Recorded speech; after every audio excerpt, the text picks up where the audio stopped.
is a live presentation of CBC Sports. The CFL on CBC proudly presenting the Labor Day Classic. Double coverage, beginning with the Battle of Alberta, a game elevated by emotion. This Leroy leaves Stampeders black and blue. The Gizmo is all wound up and still poses a threat in the sunset of his career.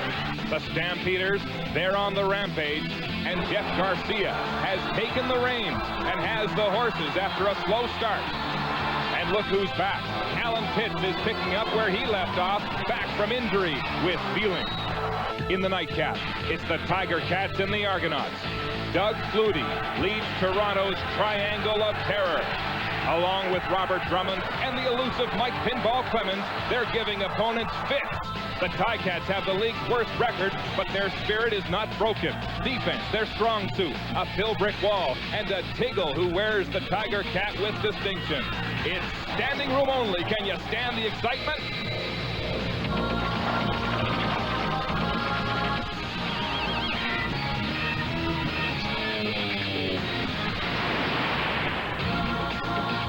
That's the scene in Calgary. McMahon Stadium is sold out.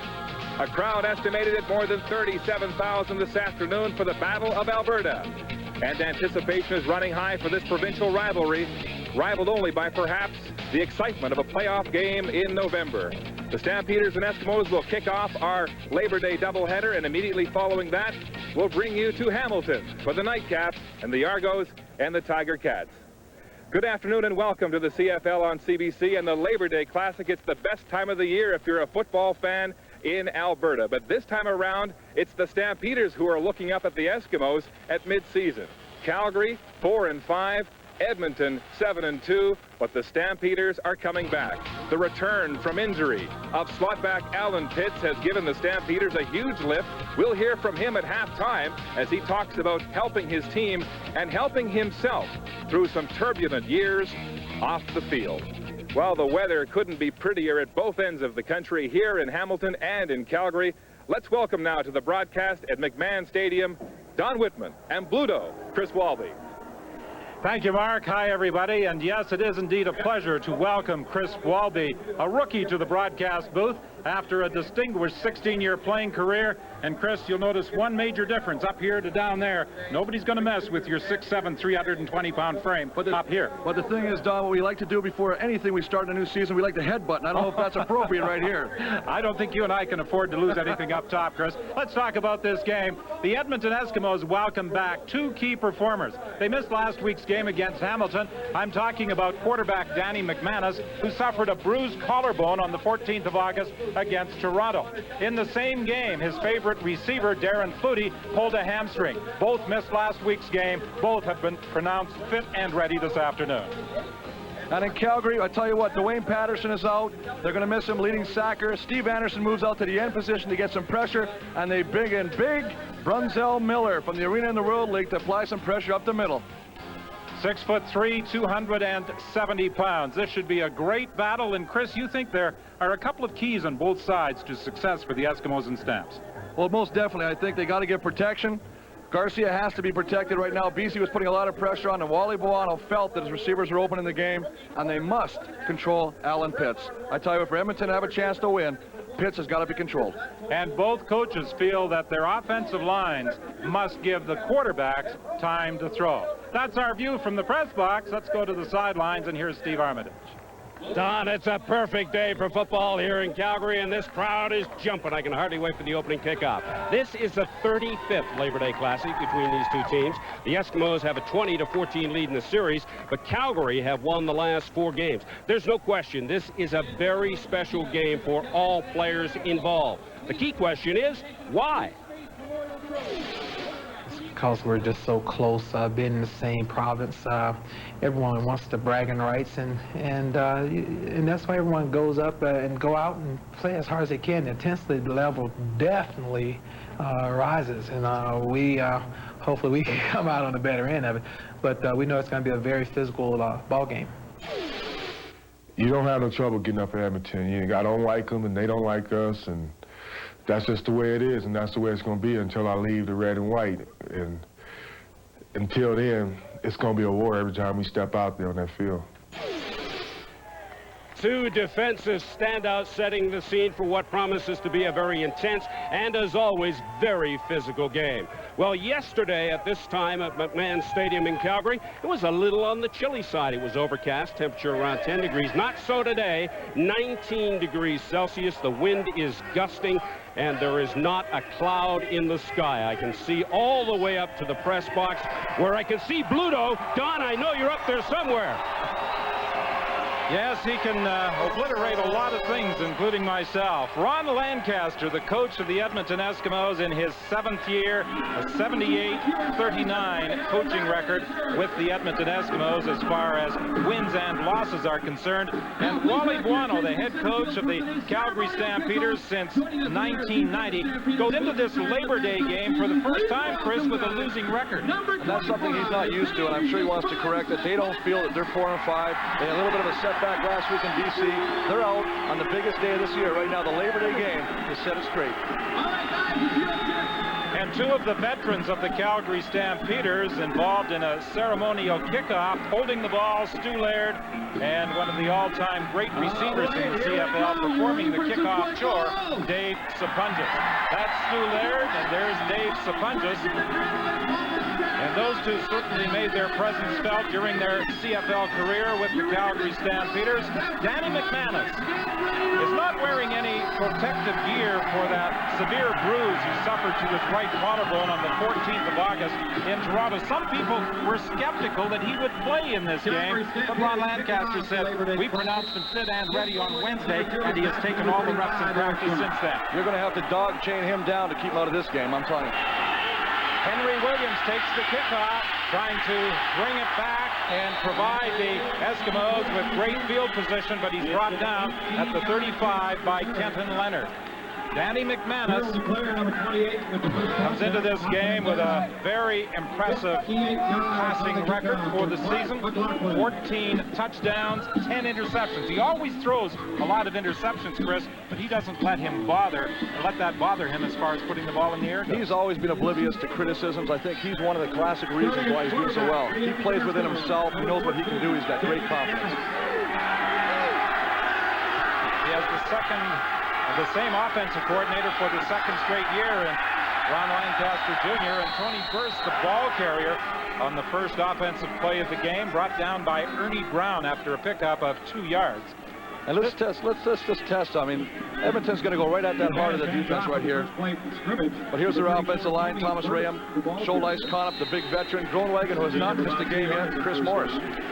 Mark Tobert is replacing Don Blair as a wide receiver. Blair, the Calgarian, suffered a hamstring pull in practice this week. Operating out of the shotgun on 2nd and 8. Pass is complete to Tobert for a first down at the 46-yard line. That's a nice play. A little play action pass, a little hitch right out to Tobert right now. A 10-yard pickup for the Edmonton Eskimos. We talked about Anderson moving outside, the newcomer Bronzell Miller moving to defensive tackle. Alondra Johnson is a key in the middle. He's flanked by McClanahan and Hall, and Eddie Davis takes William Hampton's place at a defensive back position for this game. 1st and 10 from the 46. McManus over the middle. It was incomplete, intended for Eric Blunt. And true to form, Danny McManus wants to throw the ball. He gave him a gratuitous little run up the middle of first play. Now he's going to come out and do what he likes to do best, and that's air it out. We talked about McManus having an offensive coordinator for a second consecutive year in Ron Lancaster Jr. They prepare a game plan during the week. They have the plays written on a wristband for McManus. He refers to those plays during the course of the game, but basically is on his own in calling signals for the Eskimos. Out of the shotgun on 2nd and 10, out into the flat. wide open is Shannon Myers. He had an impressive CFL debut in Toronto against the Argonauts. We watched him in Toronto, and I thought he did a great job of doing something, coming back to the ball. And here they just flood the zone. They bring him underneath. He's wide open. They're playing a little zone coverage there. Nice pass and catch. It's quite a thrill in that Toronto game for Myers to score his first pro touchdown, and his mother was in attendance, and he presented her with the ball after he scored the touchdown. And as I recall, she was very emotional about receiving that ball. From the 54, first and 10, McManus swings it out, and Eric Blunt down the sidelines looking for additional yardage, forced out of bounds at the 45. That would be a pickup of about 8. Coleman and Johnson took him out. And the nice play about this is the fact that they're going to isolate Alondra Johnson on Blunt. Now, when Blunt releases, Alondra's got a long way to come from that middle linebacker position to pick him up right here. He's got to rely on some pressure to pull him upside, keep him there, turn him inside to make the tackle. Well, you saw number 51, Alondra Johnson, come across to assist on the stop. Second down, yard to go. Second and about 1.5 yards for the Eskimos from the 45. The lone setback, Tony Burst, takes the ball and picks up a first down. There's also a penalty flag on the play.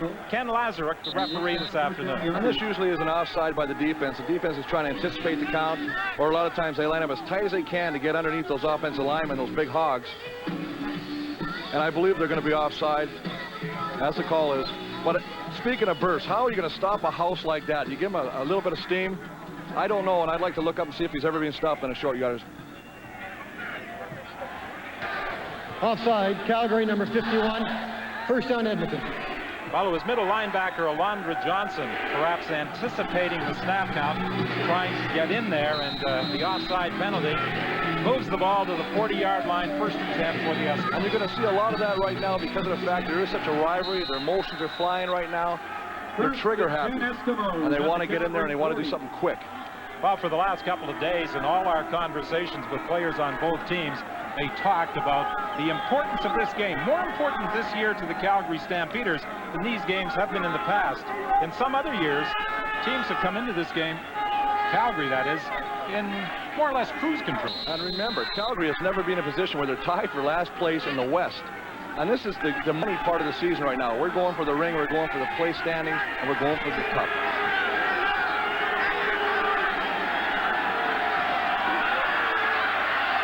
Over the middle, and Flutie can't hang on. That signal you saw a moment ago, sorry Chris, was from Ken Lazaruk, the referee, was to reset the 20-second clock. Well, even the refs are excited out here. I tell you, the umpires are upset. What you got there is you got Flutie coming across behind the linebackers in front of the DBs. Nice throw, great protection by the offensive line in that play.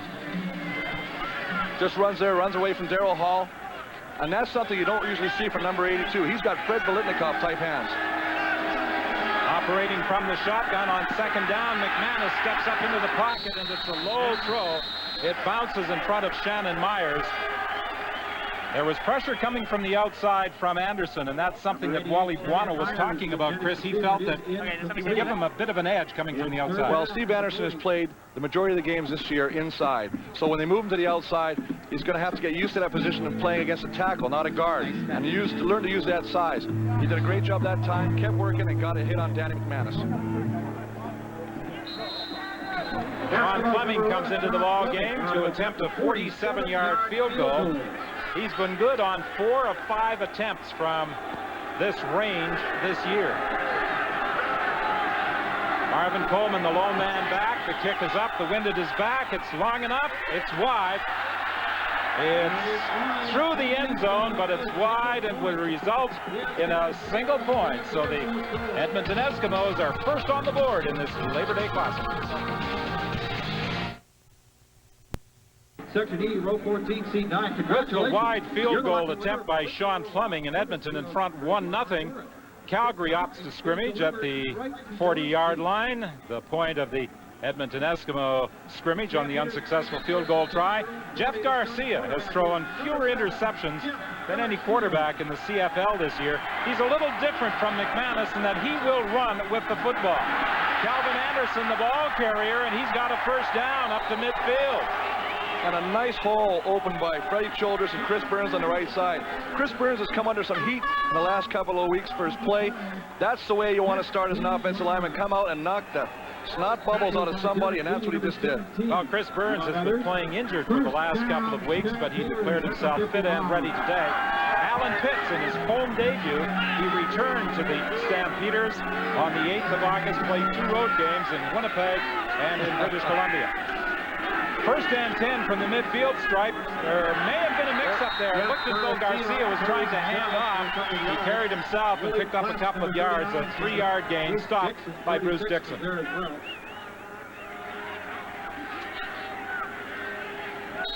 Eskimo supporters in attendance this afternoon. Mike Sellers at a defensive tackle position. They're still missing Benny Goods. Willie Pless, the all-time leading tackler, in at the linebacking spot, and Glenn Rogers named Player of the Week last week for his performance. 2nd and 7 for the Stampeders. Fake inside. Garcia looking for Pitts. The overthrown. Even had Pitts been able to catch up with that ball, he would have been out of bounds. But they did a nice job on the play action, and I think the play earlier, they tried to do the same thing, had a little miscommunication with the back. Calvin Anderson ran into the line, but Garcia, with the presence of mind to try and get something out of nothing. Now the Stampeders today wearing the black uniforms, which they introduced Labor Day in 1993. Wally Buono that year wasn't totally in favor of bringing out the new uniforms, but a couple of the players, Stu Laird being one of them, convinced Buono after the pregame warm-up to go to the black. And they're nice sweaters, but I wish the numbers were a little different. I mean, the red on black is a real hard number to see. Tony Martino with his 3rd down kick, the leading punter as far as average goes in the CFL. No opportunity for a return for Henry Williams. He is stopped in his tracks at the 11-yard line. That was a 41-yard punt by Tony Martino. Well, there was a lot of speculation this week about the injury of quarterback Danny McManus, but he had no problems once he returned to work on Wednesday. Right now it feels 100%. There's no pain when I throw. There's my velocity with the football, my accuracy is all right there. So I feel like everything is healed up and it's ready to go for Labor Day.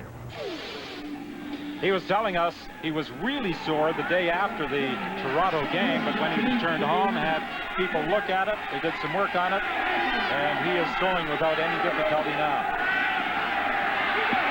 McManus being flushed out of the pocket. He's tackled on the goal line.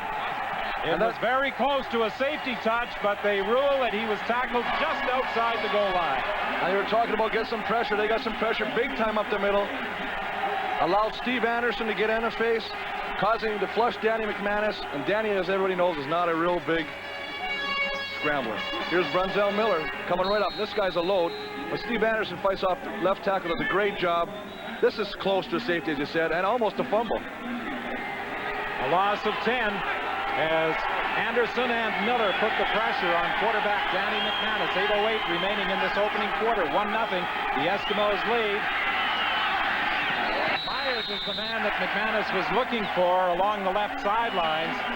So now the Eskimos will be punting from their own end zone on 3rd down. And one of the worst things that can happen to an offensive lineman is to get beat early. And right there, Anderson beat him the play before, and he came back on him again, made a little shake and bake. He's got that offensive tackle thinking right now, and that's nothing worse than having that happen to you early in a game. Well, Gary Durchik is the offensive line coach, and Ron Lancaster was saying the big task this afternoon for his Eskimos would be protecting Danny McManus. Will they kick it or concede the safety touch at this point of the ball game? Penalty flag. And it's a procedure call against the Edmonton Eskimos. And a lot of times that might have to do with the center moving the ball ahead of time, trying to draw the defense off, give him a little Legal procedure, Edmonton, number 29, still 3rd down. Or again, it might be somebody, not enough people on the line of scrimmage. That's another thing that you have to have. Vaughn and Coleman await this 3rd down kick, if indeed Fleming does kick it near the midfield stripe.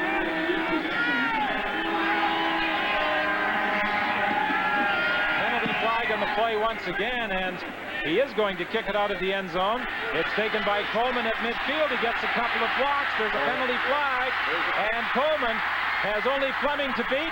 Now some other people catch up with him and bring him down at the 22. Well, John, they're going to bring that back. Definitely was a clip on Sellers. He's pointing it right now. One of the hardest things to do as a return team is to make sure you get head in front of the body. Don't ever hit him from behind or even shield him from behind, because the refs will throw the flag. There was an initial penalty flag at the line of scrimmage. A 53-yard kick, a 36-yard return. Ken Lazaruk will confer with his officials. We'll sort it out for you when we return.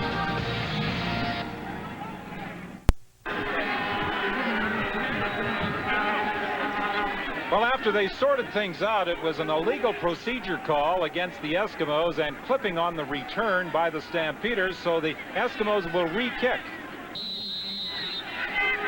That worked out pretty good for them, I tell you, in a situation like that, to have an opportunity to re-kick, and they can thank the man that clipped that play on Sellers. And this time, Sean Fleming is going to concede the safety touch. They're not going to take a chance on getting another return by Coleman. They're going to take the 2 points and elect to kick off, put Edmonton in a deeper position. I had a feeling that Ron Lancaster, the first time they lined up to kick, might have conceded the safety touch. He opted to try and kick it away, but this time he gives up the 2 points. And now the Edmonton Eskimos will be kicking off. But one of the things about that is that's a sign of confidence in your cover teams. You don't do that if you're suspecting that they might break down. If you're confident that they can tackle Coleman or whoever returns the ball, keep them there with no yardage, that's what you're going to do. That's a great sign of respect for them. And Calgary has decided rather than have Edmonton kick off, they will scrimmage from the 35-yard line. Stampeders choose to scrimmage 1st and 10 at their own 45. So it's 1st and 10 Calgary from their own 35-yard line. The Stamps leading by a score of 2-1. Anderson, the ball carrier, and he picks up about 4 to 4.5 yards. Brought down by the Eskimos, number 46. Wally Buono had a feeling that he might be able to run the ball against the Eskimos. Well, I think they can. I think one of the things they're going to test McCready. He's got a bad ankle. And let's just see how much they miss Mr. Benny Goods. 2nd down and 6 Calgary. Anderson ranks number 4 among CFL running backs. He was Rookie of the Year last year. 1,000-yard rusher. From the shotgun on 2nd down, Garcia looks, now decides to take off. Can he get enough room on the sidelines? Forced out of bounds by Willie Pless, and it looks as though he might be about a yard short. Great coverage, great range of motion by Willie Pless. We talked about this yesterday. One of the things that came up in the press conference is that Willie Pless, after the second step, is in full speed.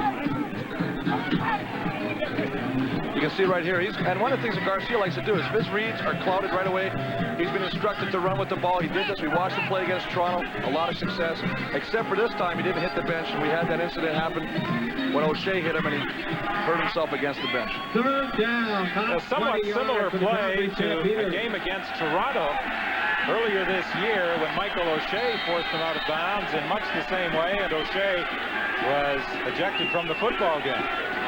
On the 3rd down gamble, Garcia goes over the top, and he's across the 45-yard line for the 1st down. 1st down, Stampeders.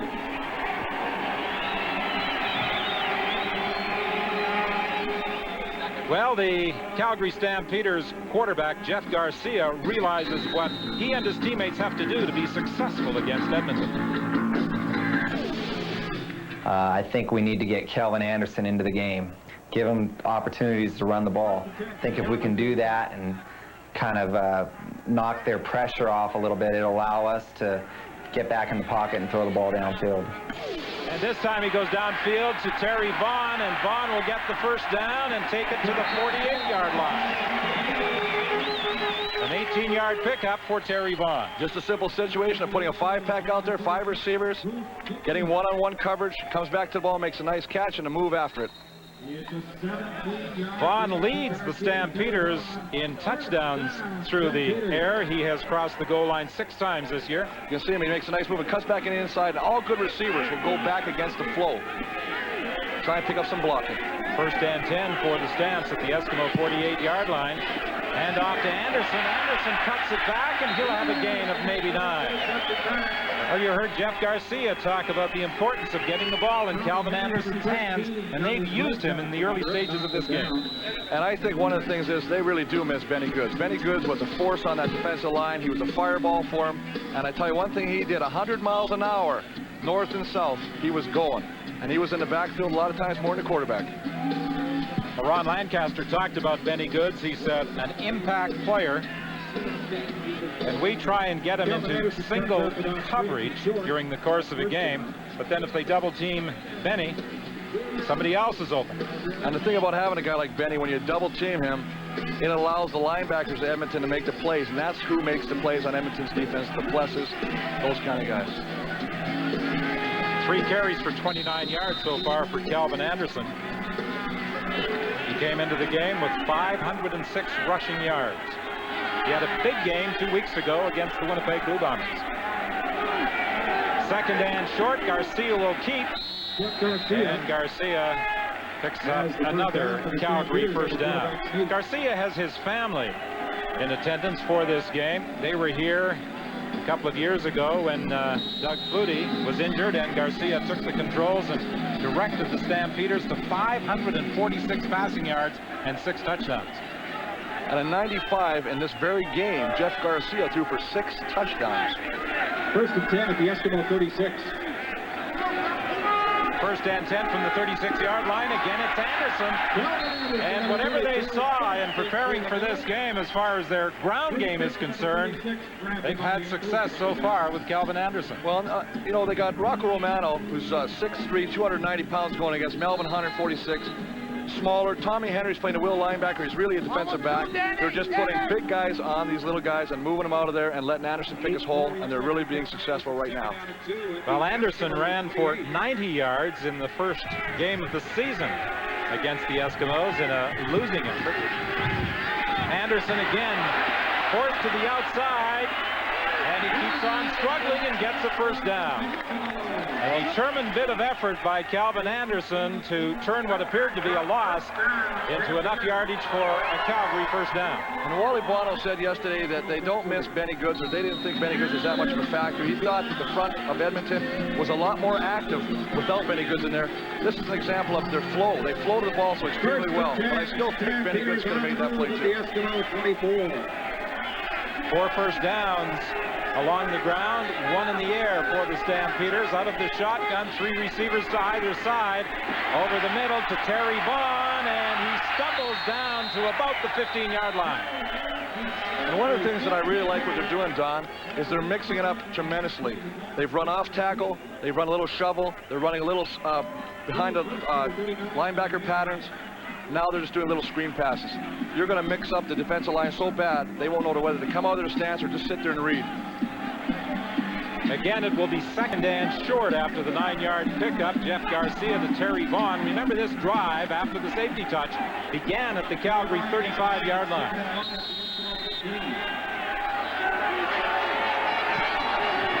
On second and short, will it be Garcia again? It is. Just following big Jamie Crosdale and big, and I mean big, Fred Childress, who says he's 330, but I think that's his birth weight. Well, Freddie Childress, a former teammate of yours in Winnipeg for a brief time, 6'4", 330 pounds. And he's going against Mike Sellers. Yeah, he'll be going against Mike Sellers, but one of the things with Edmonton, as you well know, is they shift their defensive linemen around, so he'll be seeing a variety of different people in front of him. First and 10 from the 13-yard line. Garcia rolling to his left, throwing into the end zone. Penalty flags on the play. It's intercepted by Kavis Reed, but there was a penalty flag on the play. And I believe they're calling pass interference on that play. But he had a buddy back there, and that's what the flags went on. It could be Derek Beatty who was going to have pass interference called against him. Number 17. Forward pass interference. Edmonton, number 17. First. Well, Kavis Reed came up with the interception, but the interference was called against that man, number 17, Derek Beatty. And that just gives a new breath of life to Calgary right now. They move the ball on the 1-yard line. You got big Dwayne Ford in the backfield right now. Are you going to quarterback sneak it, or are you going to give it to your horse?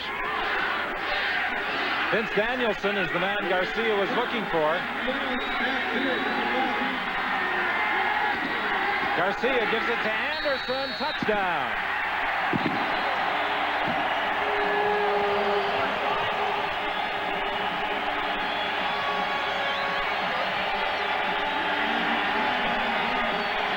Offside. Edmonton declined.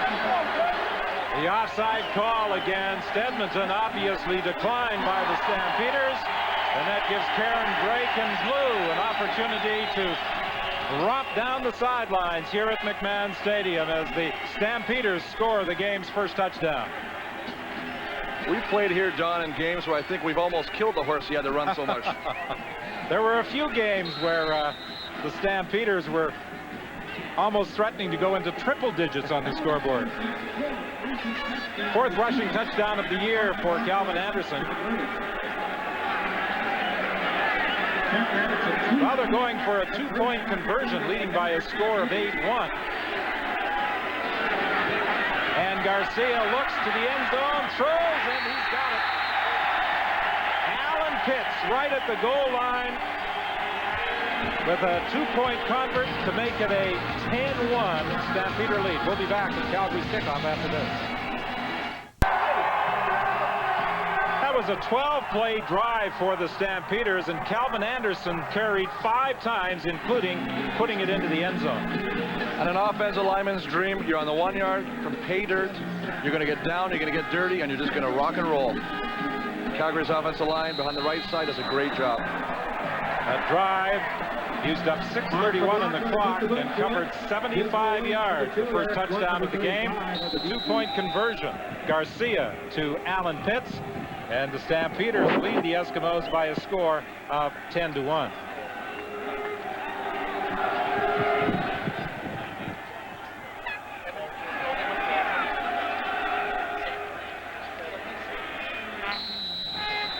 Yeah, but he's shooting underneath, right? So don't be so fancy. Get outside. Some defensive instructions being passed along at the Edmonton bench as Jed Roberts takes the kickoff at the 35-yard line and works his way up to about the 38. He's showing some Bo Jackson type moves there. He's obviously got a little dance history in his background. Danny McManus started this game very strongly and then had some pressure on the second Edmonton possession. And now McManus will try and get the Eskimo attack in gear, but he needs some protection up front. Steve Anderson has put some pressure on the last 2 series. They got to start taking him out of the game and doing some plays that'll take him out of the game. McManus buys some time, but it's intercepted. Marvin Coleman with the interception on the pass intended for Shannon Myers, and he brings it back to the 22. A 35-yard return after the pickup. And one of the things we might see is Marvin Pope coming from the top side of the screen, coming around, beating the tackle, getting a little pressure. And Danny has been harassed the last couple of series, and he's starting to get happy feet right now. If you notice right now, he's going to drop it from the right side. He's looking to the left. He can feel us right now coming. He wants to get rid of that ball. Marvin Pope is right there on the doorstep. The 11th time this year that Danny McManus has been intercepted. It's 1st and 10 now from the 21-yard line. Anthony McClanahan may have tipped the ball as it was intended for Myers and into the arms of Coleman. From the shotgun, 6 receivers, 3 to either side. Garcia now under pressure, but there's a lane up the middle, and Garcia may get to the end zone. No, he's hauled down by Kavis Reed at the 1. A 20-yard romp for Jeff Garcia. And an excellent tackle by Kavis Reed. There's many times you'll see a guy going to the end zone. One guy left. He won't even make the effort. And that is also the final play of the opening quarter. The Stampeders will be looking to put it into the end zone to start the second.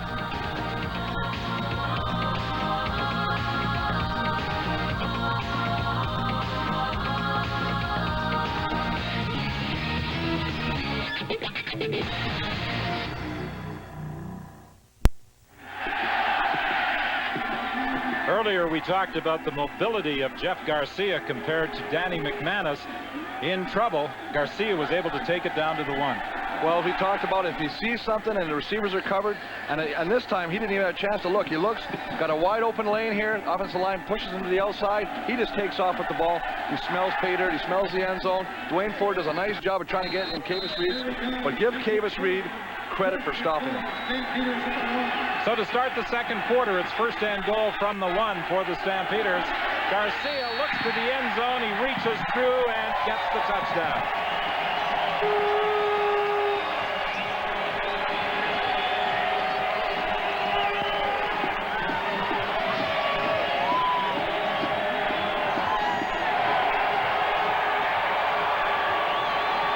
Well, the 6th touchdown of the year for Jeff Garcia. And it was all set up by Marvin Coleman's first interception of the year. And one of the things that makes me wonder about that, if you watch Garcia jumping, trying to get the ball across the line of scrimmage, you're really taking a chance of getting that ball knocked out. Mark McLaughlin to add the point after. And the Calgary Stampeders open up a 16-point advantage. Garcia reminds me a little of a quarterback you played with, Matt Dunnigan. When he runs with the ball, at times he challenges the linebackers or the defensive backs trying to make the tackle. You know what I noticed about Garcia, and it's exactly what you mean about Dunnigan. He'll try and run over a guy because sometimes when you get hit, you get into the game. It wakes you up. You want to get the hit done now. Well, Matt Dunnigan, now retired from the CFL, will be featured at halftime in the second half of our Labor Day doubleheader, the game between Hamilton and Toronto. He's now down in Valdosta, Georgia, as an assistant football coach, working with a former coach with the Winnipeg Blue Bombers, Mike Kelly. And unfortunately, they lost their first game to Georgia yesterday, or on Saturday. I'm sure they're going to turn it around. Watch them off the ball. Protect the football and get to the guys in the secondary. But he can go, okay? Protect the football. They come inside the strip. Okay? I'll find out what we're going to do next series. I'll come back in. Danny Barrett, the quarterback coach, talking to the quarterback and the receivers on the bench. This is Henry Gizmo Williams on the kickoff return. Brynson and Henry are there to make the tackle at the 25. And they are being instructed, these other guys' cover team, to strip the ball. The first guy wraps up, the second guy goes for the ball. They are trying to grab it.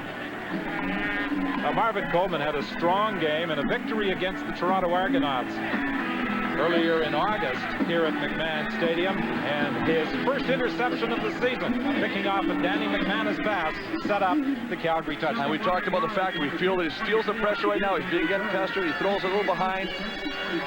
Coleman makes a great job, steps up, takes it. McManus fakes to Tony Burse, now looks upfield and finds Tobert for a first down. Excellent fake inside by McManus. And McManus got out of the pocket and found Mark Tobert for 18. And something you wouldn't see Danny Mac doing, a bootleg, naked bootleg at that, coming outside, but he's doing the right thing by trying to mix it up, take some of the pressure off him right now, make the defensive lineman start to wonder where he's going to set up. One thing about Danny McManus, his teammates believe in him and his ability to get the job done. First and 10 from the 43. Off inside, and Tony Burse is stopped right at the line of scrimmage. Danny Mac is probably one of the most respected guys around the league. He's always smiling no matter whatever happens. I had the good fortune to see him eat his pregame meal yesterday, which I was surprised to see, Haagen-Dazs ice cream. That's a pregame meal, and that's a bedtime snack for Danny.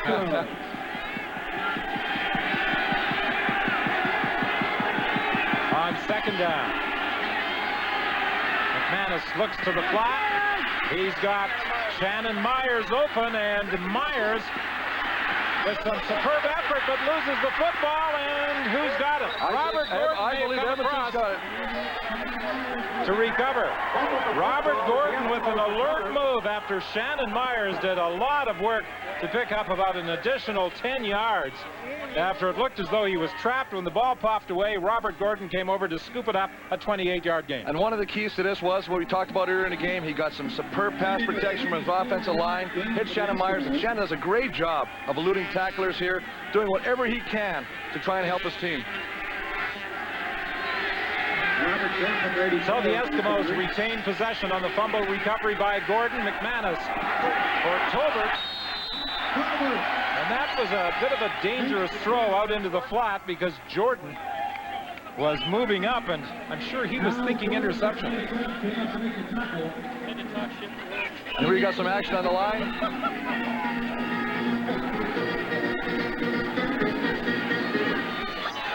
It's a pickup of 4 for Mark Tolbert. It will be 2nd and 6. 2nd and 6.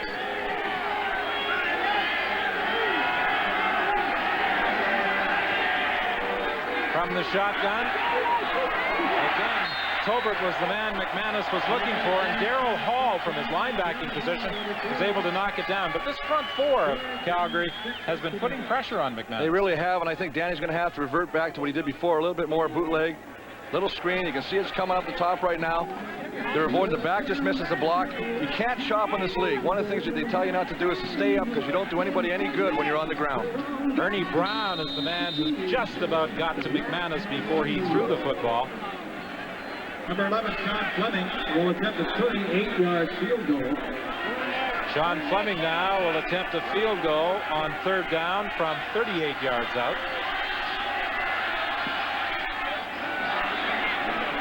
And again, the kick is wide. Coleman in the end zone was going to concede the single point, but there was a clip on the play. Alondra Johnson, I think, is going to be called. And that'll either negate the point or they'll decline the penalty. 11:09 is the time remaining in the first half.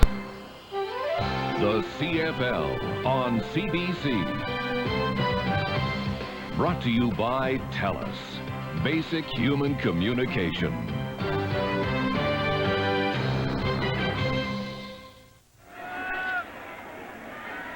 Well, the Stampeders, with that good drive in the first quarter that used up 75 yards and almost 6 minutes on the clock, have the statistical edge. They also lead on the scoreboard. And the big key, that turnover. Well, the penalty was tacked on that missed field goal attempt, so that's why the Stampeders are scrimmaging from the 5-yard line. Galvin Anderson, the ball carrier, and he picks up about 3 yards. Deep in their end, let's pound it up. Let's pound it on these guys. They run a little trap play inside. Edmonton does a really good job of reacting to it, stuffing the block. Derek Capri, number 79, also there. Come on, baby. Second. So it's 2nd and 7 now for the Stampeders. The Eskimos feeling that they would be able to control the Stampeders deep in their own zone. That's the reason for the application of the penalty. The pass was deflected. It was intended for Vaughn, and he was being covered by Glenn Rogers Jr. So the Eskimos may benefit from that decision on the clip on the missed field goal try, because they are going to get the ball back in good field position. And real nice coverage on that play. Doesn't do the interference, just comes over nicely over the top and taps the ball out of the way. One of the things that's being noticed already is Calgary's offensive line is giving Garcia some time, and when he doesn't, he'll run with the ball. Tony Martino is 7 yards deep in the end zone for this 3rd down punt. His first kick of the day traveled 41 yards.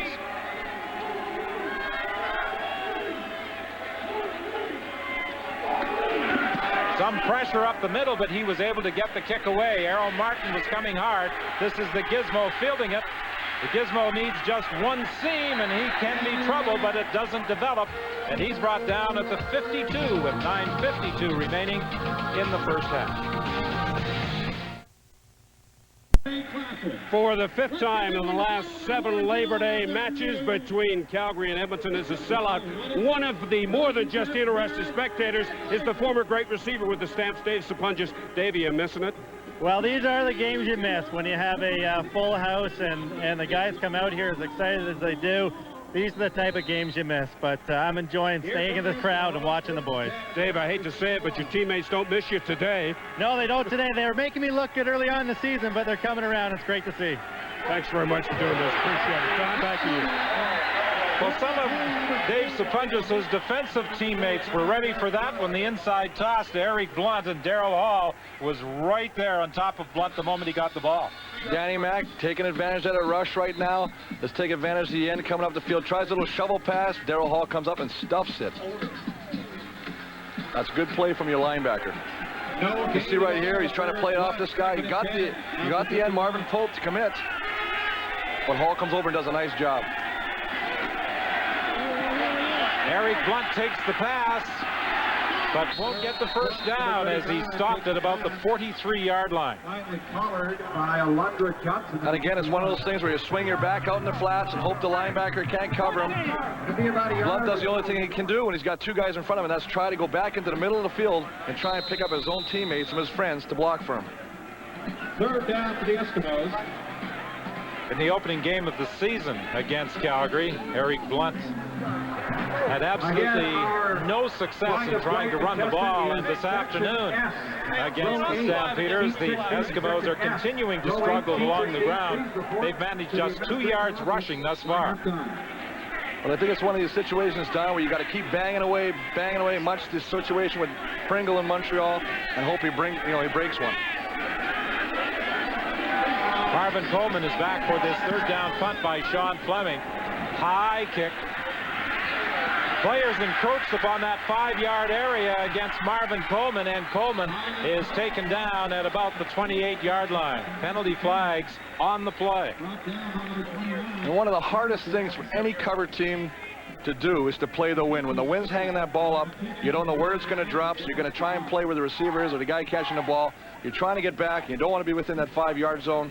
Unfortunately, when the wind plays that ball, pulls it back, pulls it forward, a lot of times you're going to get caught in that zone. No yards. Edmonton, number 94. 1st down, Calgary. Mike Sellers was the player flagged by the officials.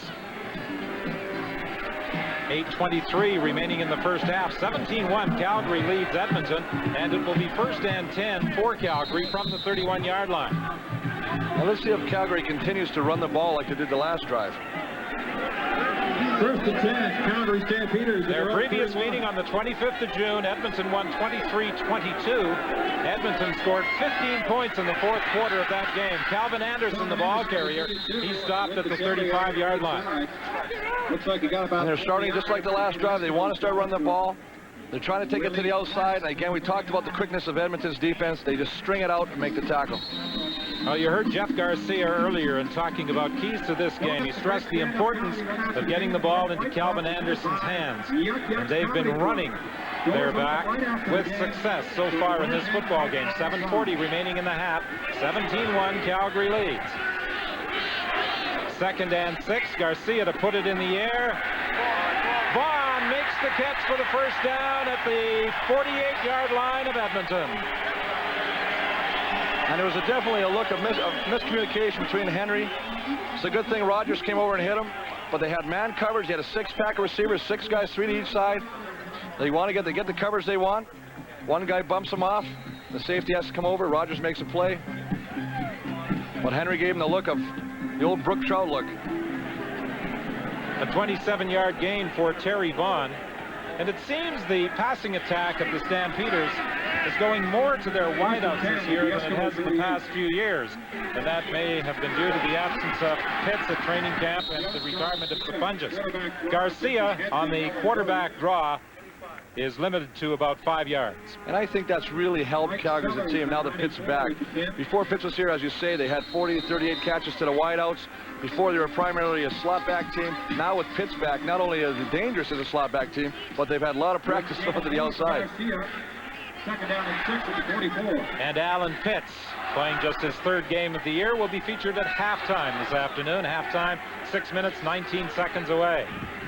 Garcia into the hands of Travis Moore, who plays the wide out on the other side, and he is about 2 yards short of a first down. The second half of our CFL doubleheader on this Labor Day, the annual Toronto-Hamilton battle at Iverwin Stadium in Hamilton.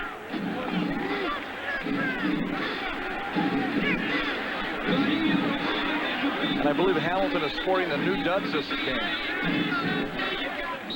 They are going to be wearing a new jersey for this Labor Day engagement, and the Calgary Stampeders, who introduced this black jersey in the '93 Labor Day Classic, are wearing the black jerseys this afternoon. And Mark McLaughlin will attempt a field goal of 48 yards. Mark McLaughlin attempting a 48 in the 40 to 49 yard range this year. McLaughlin has been successful on 7 of 13 attempts.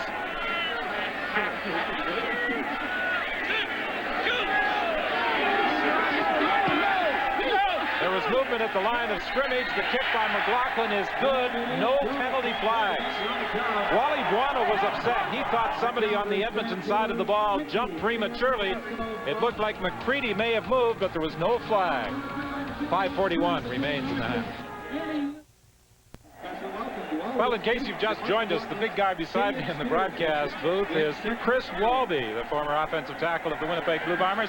Steve and Mark both referred to you as Bluto. Tell us about the nickname, how it started. As a nickname, it's the old Popeye series, Popeye and Bluto, and Obie Graves in 1981 nicknamed to me, gave it to me in the training room, and God forbid it stuck. Here's the toss to Eric Blunt, and he picks up 5, stopped at the 40-yard line. But because I have to sit beside you for a full football game, I won't refer to your nickname out of respect and the fear that you might move that big left arm towards me. I'll call you Chris. Thank you very much, Mr. Whitman. You've learned quickly. I have. 2nd and 5 for the Eskimos from the 40-yard line. Little swing pass for Blunt, and he's going to lose a couple of yards in the play. Anthony McClanahan came up to make the tackle. And we had Blunt earlier in the game, released to the flat. The MAC linebacker, the middle linebacker, was picking him up. All they did this time was they switched, let the outside linebacker, it's a shorter distance to run. Anthony McClanahan runs over there. He's right on top of the play. And one of the things you have to worry about that is when you throw it out there with the will linebacker going, is it can be a pick and go back 6 against you. 4:51 remaining in the first half. 20-1, the Stampeders lead. The Eskimos were first on the board. A wide field goal attempt. McClanahan with pressure coming up the middle. Coleman fields the ball, and Coleman is stopped almost in his tracks at the 48-yard line. And that was very close. About 3 yards on the return. Anthony McClanahan of the 41. A 25-yard kick with a 1-yard run back for Coleman. Alan Pitts will be featured at the half, and we'll also have the first half highlights of this Labor Day Classic with Calgary leading Edmonton by a score of 20-1. We're 4:34 away from the halftime break. And I like what Calgary just did to Sean Fleming. Coming after him, rattling him. We saw him in Toronto. He got rattled. He had about 3 punts that were just disastrous after that. 4 receivers wide to the left as Garcia operates from the shotgun. Vince Danielson with his first catch of the afternoon, brought down by Tommy Henry just across midfield. There's also a penalty flag on the play. Missed the hit, but managed to trip up Danielson. Alan Pitts was talking to the official, so it may have been an offensive pass interference call against Calgary. There may have been a bit of a pick play. Well, I think they are running some pick plays because I know that Edmonton likes to run a lot of zone protection, but they are being caught in man. And whenever you're in man and a guy springs that wide open, something's happening in the middle there. Attention all Stampeder fans with the Travis Miller was the player that was flagged. 16 reports at halftime. Danny Barrett, quarterback coach, doesn't like the call, but that's understandable. You never like that call because when you're running a pick play, you're trying to do it nonchalantly like you're brushing against the girl you like in the bar. First and 10 from the 38-yard line. You're talking about somebody else. I don't know what you mean by that term bar. I meant hotel. Alan Pitts makes the catch, gets a block from Dwayne Ford, and takes the ball up to the 47 of Calgary. Well, that's an excellent call, and I'll tell you what they did. They lined up Alan Pitts in such a situation that Bruce Dixon, the middle linebacker, Edmonton's got to cover him, and there's just no way that Bruce is going to stay with him step for step across the field like that. 25-yard gain for Alan Pitts. He has the Stampeders' only 100-yard pass receiving game this year. And you can see Bruce Dixon's trying to keep up with him, but Alan Pitts is just a lot faster, and you'd think that he missed a few games. He's a lot fresher. First and 10 now from the 47 of the Eskimos, again from the shotgun. Garcia looks out into the flat. Travis Moore makes the catch, and he'll get another Calgary first down. And they're confusing Edmonton's defensive backs right now. They're lining them up to one side of the field. They're running two to the same place. They're both breaking off at the same time, and the defensive backs aren't sure if they should stay with that receiver or the other receiver. What's happening is one is always coming free right now. They're confusing the defensive backs. Well, this team in red and black has a 4-5 record, but those 4 losses are a little misleading in that 3 of them were by a total of 4 points. 2 by 1 point and the other by 2 points. 3:02 remains in the half. Jeff Garcia has directed his Stampeders into a 20-1 lead with 3:02 remaining in the first half. And he has the Stampeders first and 10 from the 37 of the Eskimos. 4 receivers wide to the left. Garcia looking for Anderson. He's got him, and Anderson will get another first down. Willie Plus came over to make the tackle. And when things are going right, things are going right. They got 4 receivers to the left. They spread out the defense. They pull the linebackers out. Little quick pass to Anderson. Makes the most out of it. Gets a first down. Well, the Stampeders in the last 4 Labor Day battles have won by big margins. They're threatening to do the same again in this 1997 Classic. Garcia has completed 8 of 10 passes for 107 yards. This time, he moves up in behind center, Jamie Crysdale. Again, 4 receivers to the left to get to Anderson, and Anderson is caught from behind and brought down by Maurice Miller. In 1993, it was 33-13 Calgary. In 94, 48-15 Calgary. In 95, 51-26. That's when Jeff Garcia took the controls and had the great game. And last year, it was 31-13. They have had some great success, and I tell you what, this is what they talk about, home field advantage. But when you get in a rhythm, like Calgary's in right now, they're tough. And it's been a balanced offense for Calgary today. From the shotgun, Moore fumbles the football. Or Vaughn, I should say, but it's... that's a lucky break for Edmonton. Ruled an incomplete pass. An incomplete pass. Had Vaughn taken one more step, they would have called it a possession. Edmonton would have got a break. But you're right, Calgary is spreading the receivers. They've hit Vaughn, they're hitting Moore, they've hit Pitts. They had one pass that didn't count to Danielson. They're really mixing it up, but they're also doing a whole lot of plays. They're doing a really, really good job of confusing Edmonton's defense. 2:07 is the time remaining. An injured, looks like Tommy Henry, the injured Eskimo player. Who's a will linebacker. And he's not a very big guy. He's only 190 pounds. There's a lot of rotation defensively for the Eskimos during the course of the game. Maurice Miller will come into the game as a down lineman, and he is also going to come into the game on occasion as a linebacker. He takes over from Tommy Henry. About the only member of the front 7 for the Eskimos who doesn't rotate in and out of the lineup is Willie Platz. Well, and that's pretty smart. I wouldn't take that guy out. I mean, 4-time Defensive Player of the Year. He is the key to that defense. And right now, what I notice they're doing, they're having a tendency right now to pick on Dixon in the middle. They're trying to get mismatch of speed. They've done it with the running back, and they've done it with Mr. Pitts. So on 3rd and 8, Mark McLaughlin will attempt a field goal from 31 yards out.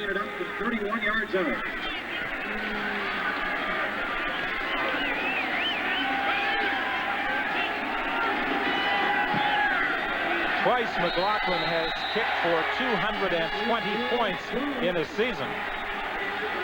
He has had 6 200-plus season years, and the year he just missed, he had 199. And he had a rough start this year, and they had some personal things going with his father passing away, but he also had contact problems. He was having really trouble concentrating and focusing on where he was kicking the ball. He got that straightened out, and he's been hot ever since. 23-1 with 2:03 remaining in the half as McLaughlin hits on his second field goal attempt of the game.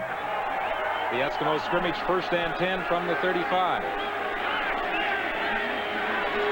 The Eskimos so far in this game have just 88 yards total offense. Blunt on the receiving end of the pass, and he is taken out of bounds by Eddie Davis. And you got to give them credit, the Calgary Stampeders, that is, because of the fact that Edmonton comes into the game being the #1 rated offense in the league per yards per game, over 365 yards a game on average. These teams meet again on Friday night at Commonwealth Stadium in Edmonton. Talking with Hugh Campbell before the game, he said they're expecting a big crowd for this return engagement. This is Flutie on the receiving end of the throw, taking it to midfield. His first catch of the day. They've attempted to go to him earlier. That's a 14-yard gain. A slant pattern, comes outside, lines up to the right, comes across the middle, but they've got to get Darren Flutie involved in the football game. He is their go-to guy. He is their clutch receiver. Get him involved. Does a nice job. Davis has to make the tackle. 1st and 10 for Edmonton. They are at midfield with 1:44 now remaining in the half. Flutie again. Talking about a go-to guy, Danny McManus. When he needs a big play, looks for number 82. At that time, it results in a 14-yard pickup. And one of the things about Darren Flutie does so well is he reads the coverage. He's not the fastest receiver, but what he does is he gets behind the linebackers and sits in front of the defensive backs, makes the catch.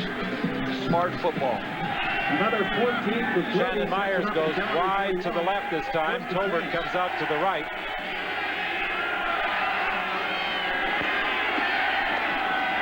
McManus fakes, looks over to the other side of the field, and he's got Shannon Myers, and that should be a first down in the vicinity of the 30-yard line. And that was Danny McManus, his third receiver he was looking at. He originally was coming to the right here. He was looking at Tolbert. He was looking at Flutie.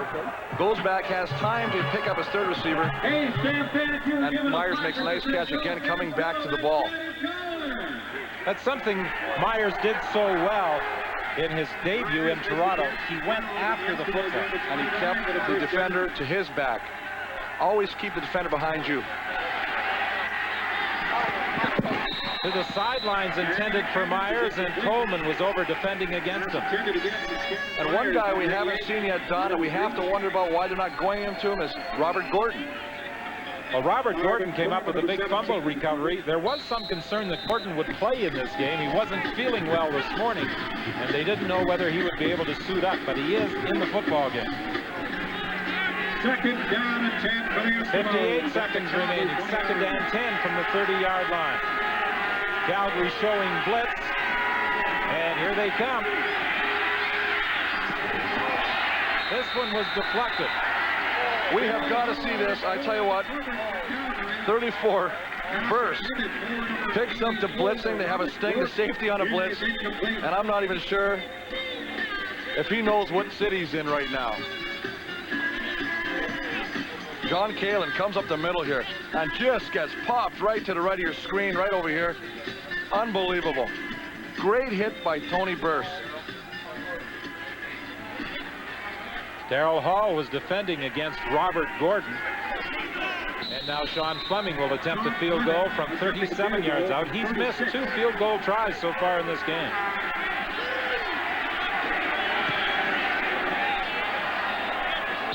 This time it's good. And importantly for the Edmonton Eskimos, they do get some points out of this drive on what will probably be their final possession before heading to the dressing room at halftime. 23-4 the score with 49 seconds remaining.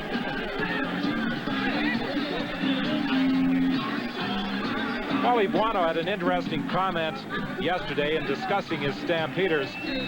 He said, everybody wants us to be what we were, but we aren't. I don't think Wally's got to worry about it, because right now, this is your meat and potato part of the season. This is where it all counts. Doesn't matter what you did the first half. That's done. Well, in 1993, and referring to the past, the Stampeders came into this game with a perfect 9-0 record. Garcia's in some trouble. He ran away from it up to the 38-yard line, brought down there by Willie Pless and Leroy Blue. And one of the things you can't teach a quarterback is spider senses, and he feels the pressure. Alvin Hunter, number 46, also on the tackle. 4 yards for Garcia. Pless is a tough man to get a helmet on and try and block out of the play. The Eskimos do a good job of providing him with some protection so that he can make the tackle. Yeah, you want to get the defensive lineman to try and occupy as many people as he can. Willie Pless has to make the tackle. He's the key to their defense. Pressure was coming up the middle as the Eskimos were blitzing.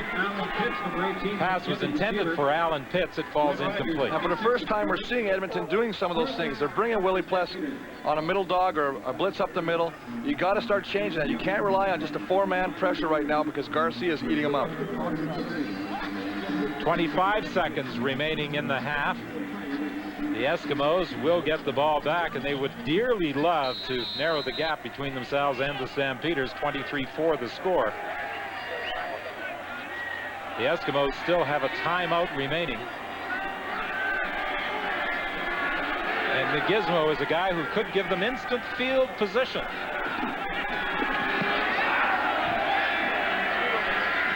Henry Williams will field it at the 19. He's down at the 30-yard line. Good coverage. Henry and Reinson were there to make the tackle after an 11-yard return. Key tackle, too, because as you said, Don, Edmonton, what they want to do is hopefully get a good return out of Williams, get some field position, possibly come away with 3 points, maybe a touchdown. Still one timeout remaining for the Eskimos as they scrimmage 1st and 10 from their 30-yard line.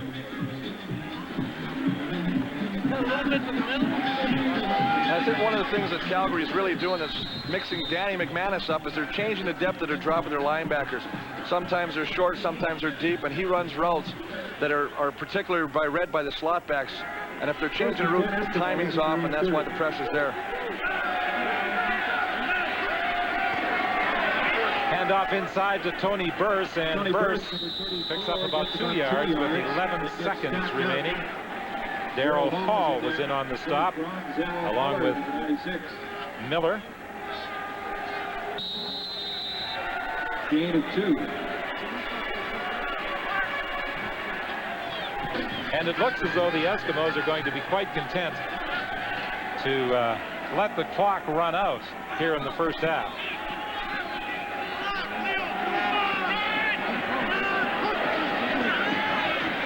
McManus gives to Eric Blunt, and Blunt gets back to the line of scrimmage and not much more. And that will end the first half in this Labor Day Classic here at McMahon Stadium, with the Calgary Stampeders leading the Edmonton Eskimos by a score of 23-4.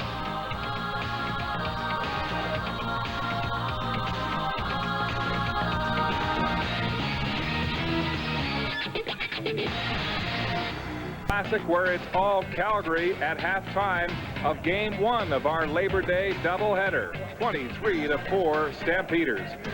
And of course, this is the scene here at Ivor Wynne Stadium in Hamilton, where we'll play the nightcap at 7 Eastern.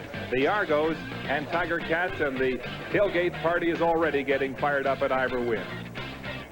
Well, Calgary's Alan Pitts is making a personal comeback this season. His on-the-field feats are well documented. He's great, but off the field, he's been a troubled athlete. Last year, he was stopped at the border bringing steroids into the country.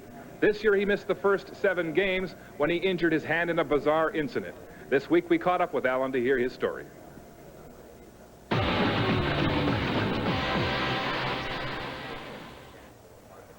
Alan, at the time you had your hand surgery, there was all kinds of speculation that your career might be finished as a football player. I mean, after all, that's the way you apply your trade, with your hands. Was there ever any doubt in your mind that you'd be back? And when you came back, you seemed to prove everybody wrong by having a 100-yard game and a touchdown in your first game back. Was there ever any doubt? Yeah, definitely. For a while, you know, football wasn't even, definitely wasn't the main part of what I was thinking about. There were some things I needed to change personally, some things I need to deal with, and I was focused on that. I had an idea if I took care of all those things, or at least was conscious of and made an effort to work on them, then football could come back into my life. So that's the way I've approached this, and you know, coming back in and being able to play comfortably out there, I think that's helped. Well, what was taking your mind off of football? I mean, you're going to go down as one of the greatest receivers of all time in this league, but you always seemed a little unhappy. Yeah, well, you know, I think it's just a lot of things that have happened in my life over the years, and you know, this past off season, some other things happened personally, and it just, you know, everything just got kind of overwhelming there for a while. Well, what happened? I just had some personal issues that, you know, I needed to deal with, and I think that's always been a part of my unhappiness. You know, I could always, whatever was going on around me, if I thought it was somebody else that was doing me wrong, something like that, you know, when I was by myself, I always looked at the situation, and it always pointed back at me. You know, so I needed to change some things with Alan, and once I did that, you know, I started to feel a whole lot better about myself. What happened to your hand? I mean, there have been so many versions that you punched a wall, that somebody broke it in a fight. Tell us your story. As I've already stated earlier this year, that I was involved in a fight, and I broke my hand in that fight. And, you know, that's really as far as I need to go into it. It was a situation that I didn't need to be in, but I found myself in. There are some parts of the whole ordeal that I regret, but going through the whole thing, I don't regret, because it's definitely made me look at things I need to look at beforehand that I wasn't, and it's made me feel a whole lot better about myself today. So you feel that personally you've come through a change, that you've turned a corner, that maybe that incident, that fight was part of the trouble you've been having with yourself? Well, that was just a part of it. You know, that was just a part of the whole experience. But yes, definitely I've made a change. I've gone through something that today I look at that I needed to go through. Sometimes, well, I don't say sometimes, but, you know, I can look at the fact that, you know, I went through this. It wasn't that pleasant while I was going through it, but today I can look at it and say, you know, it was a good thing that I did go through it. And here you are, number 4 all-time on the CFL reception list, ahead of Tommy Joe Coffey this year, and a bright future still ahead. Good luck with the Stampeders. All right, thanks a lot. Thanks for your time. Okay.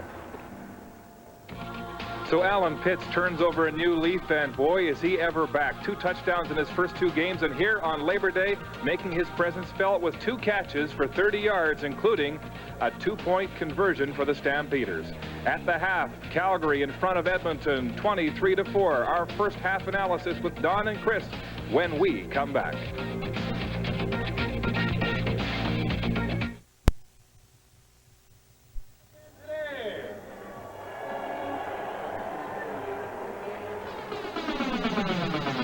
Well, the Stampeders enjoy a 19-point halftime lead. 23-4 is the margin by which they lead the Edmonton Eskimos.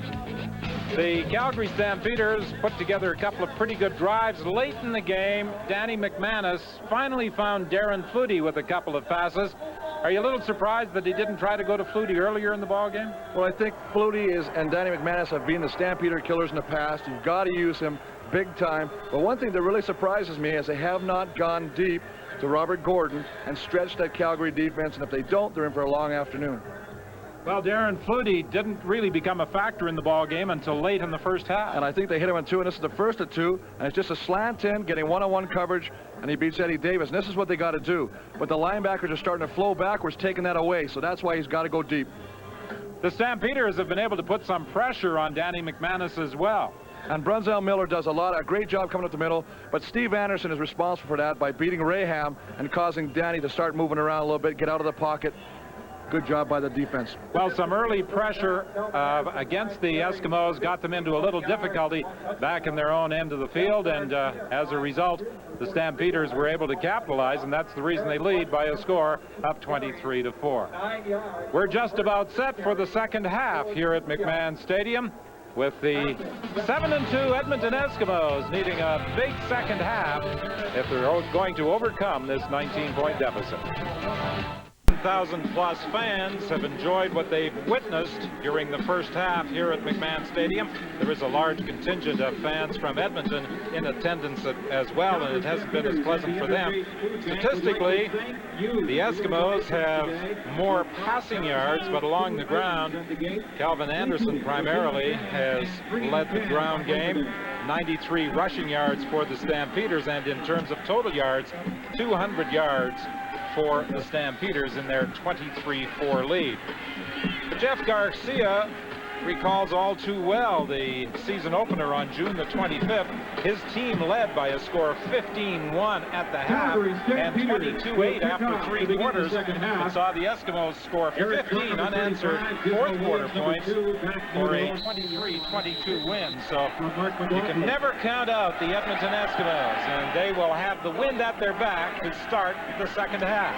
Henry Williams takes the ball at the 24-yard line. Tries to get to the outside, but is prevented from getting there by Chris Lewis. Good initial coverage by the Calgary people downfield. And you know what they have? They have really good feather contain, which means the people that are following at a farther back distance. Just in case Gizmo breaks it, a first wave of tacklers, there's somebody there. And at halftime, Chris, you were talking about Danny McManus and the fact he didn't go to Flutie until late in the first half, as we see. Got great coverage right here. They're coming through here. That's right. And one of the nice things, he makes the initial break through the front line. Secondary people, bang. You have to wonder whether McManus has completely healed from that injury. He goes over the middle to Robert Gordon. Doesn't seem to have quite as much zip on his throws as we have seen in the past. No, he seems to be doing a real short game, living off that short game and hoping the receiver, after making the catch, can do something with it. The only reason I like that play is at least you're getting Gordon in the game. It's a shame when you got a receiver his speed and he's not catching the ball, and a lot of times they can go into a funk and not be effective for you at all. Blunt coming out of the backfield, the leading receiver in the first half for the Eskimos. 2nd and 9 now for Edmonton. They are at their own 42-yard line. McManus operating from the shotgun. This time he fires one over the middle, and it is Darren Flutie with a first down at the 51-yard line. There appeared to be a little more zip in that one. There was, and one of the things again is Darren Flutie, again, we got to give credit to him. He's reading the coverage here. It's a zone. He's just sitting behind the linebacker right in front of Eddie Davis, makes a nice grab. That's how you move the chains. And that's what they did so effectively when they did come back, or when they did beat the Stampeders earlier in the year. First and 10 now for the Eskimos from the 51 of Calgary. Inside handoff to Eric Blunt. He tries to bounce it to the outside, and Anderson is there to bring him down. And they're trying to do a little bit of a trapping action, or bringing linemen down across the field and trying to trap. And I think what's happening with Calgary, the interior guys are coming up, but they're staying with their guys. They're not really getting a clear shot at them, and it's causing a big jumble up there. They might be better off just running straight ahead and trying to get something off tackle. Alondra Johnson was critical of his teammates after their loss last week to the BC Lions. He didn't feel that everybody was playing with intensity for a full 60 minutes. Along the sidelines intended for Tolbert, and it's incomplete. He was being covered by Coleman. That's about the longest pass attempt we have seen so far from McMahon. And we talked about this halftime. He's got to go deep to stretch the defense. The linebackers are playing too tight to the line, which hurts their running game. Good play for them right there, even though they didn't complete the pass. 37,611. The official attendance figure at McMahon Stadium this afternoon.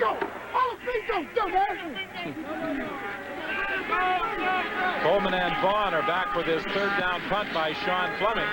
Good high kick that is going to sail into the end zone. And Vaughn will concede a single point on a 56-yard kick. There's also a late penalty flag.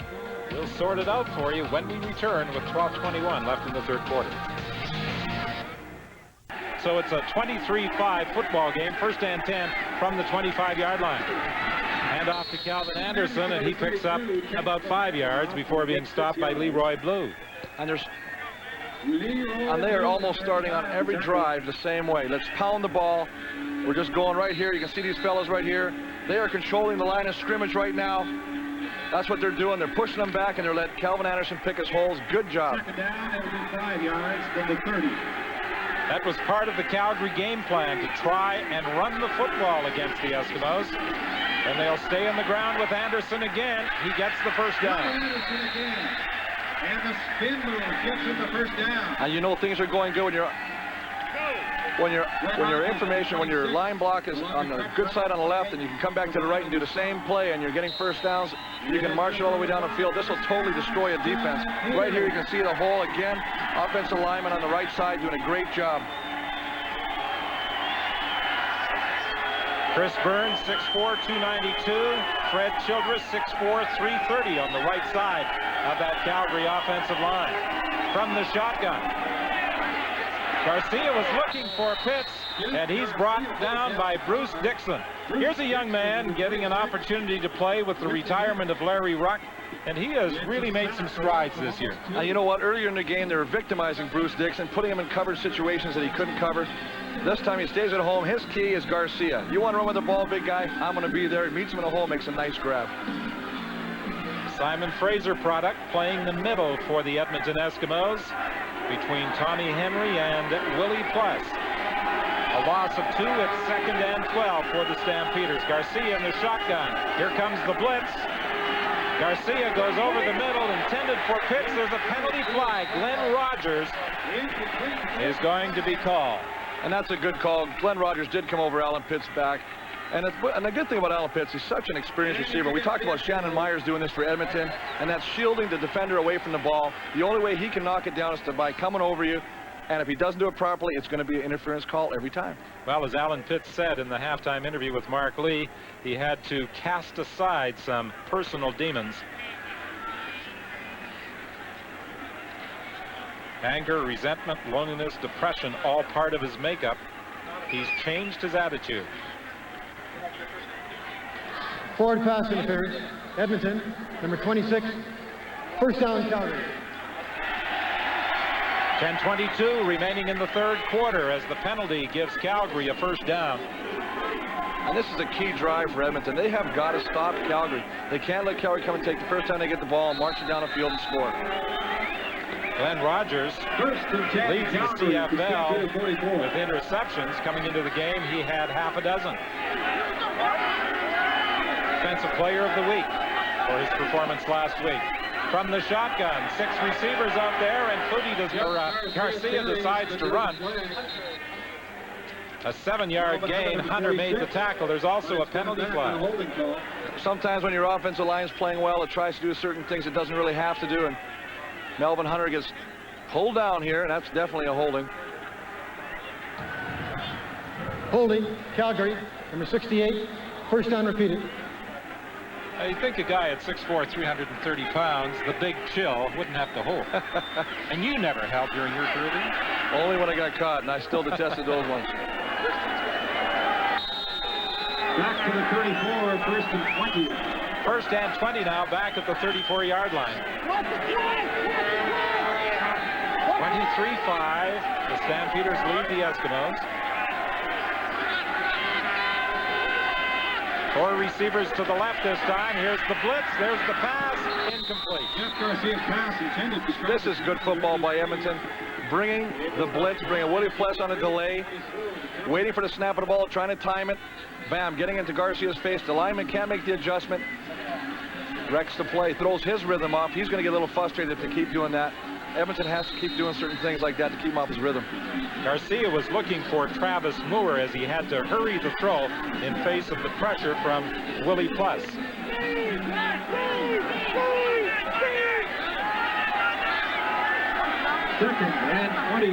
Second and 20 now. Again from the shotgun. Vaughn, the only receiver out to the right. The pass goes left. Incomplete. Again, it was Travis Moore. And actually it had Travis Moore. Travis Moore had the play, came in, stopped, sat down in front of the receiver, in front of the DB, excuse me. Had the pass be a little lower, would have been a completion. But sometimes when a quarterback is starting to get a little pressure, he might throw that ball a little before he wants to. Vince Danielson came into this game tied with Travis Moore as the leading Stampeder receiver, each with 43 catches. So far, Garcia has not been able to put the ball in Danielson's hands. And that's what you want. You want to get Danielson in there. And we were wondering about this with the return of Alan Pitts. You would think because of the double coverage that Danielson might be a little bit more open. Williams fields the punt, penalty flag, and that usually indicates no yards. And that'll give Edmonton some good field position right now. 8:54 is the time remaining in the third quarter.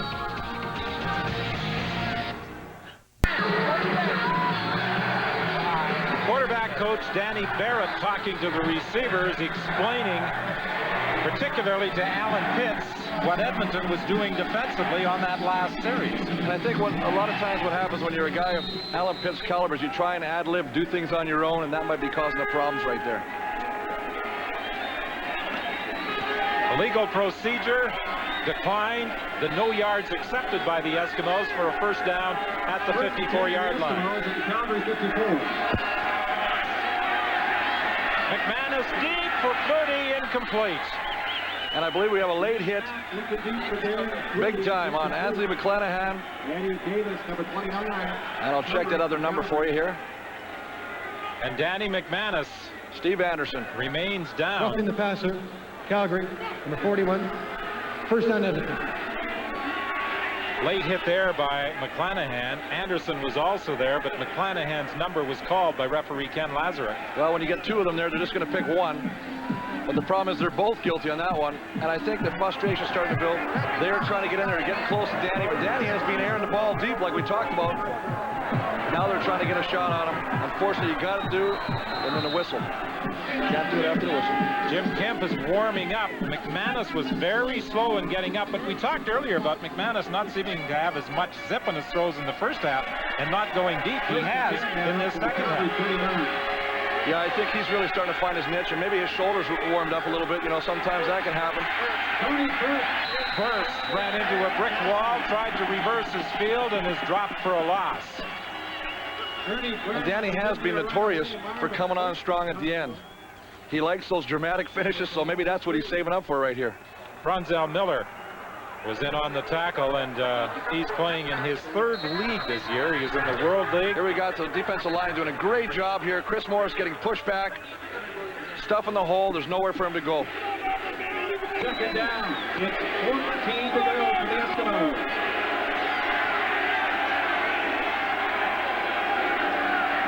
On second down, the screen pass to Blunt. Roanwagen was out in front of him trying to lead the blocking. There's a penalty flag. Blunt got back just beyond the original line of scrimmage. This might be a face mask. Or again, maybe another rough play.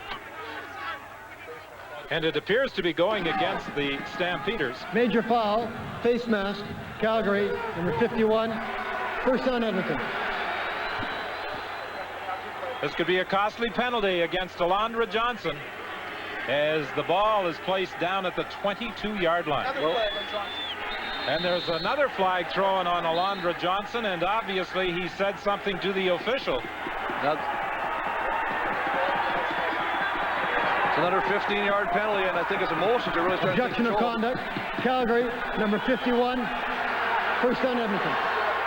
Wow, half the distance to the goal line. You can see it right here. The hand comes in, grabs him.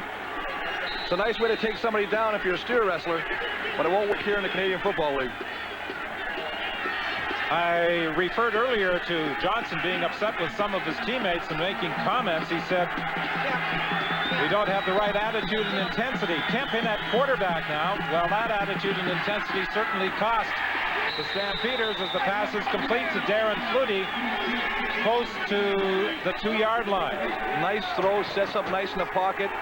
Good release, gets a little pressure, puts it on a rope. After the hit by McClanahan, we said that McManus was slow in getting up. He's on the bench now, and you can Jim see they're Kemp is in there at quarterback. They're checking the shoulder right there.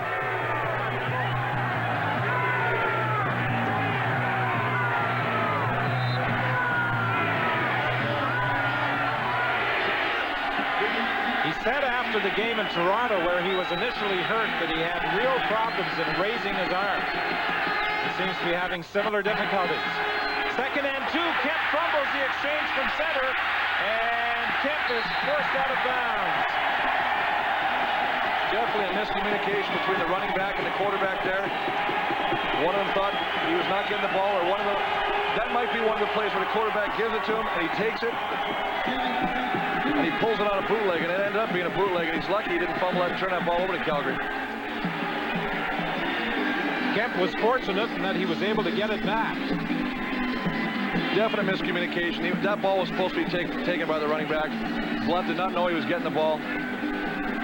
Sometimes when you're losing in a game, your concentration can start to fade, and I think that's what's happening a little bit here.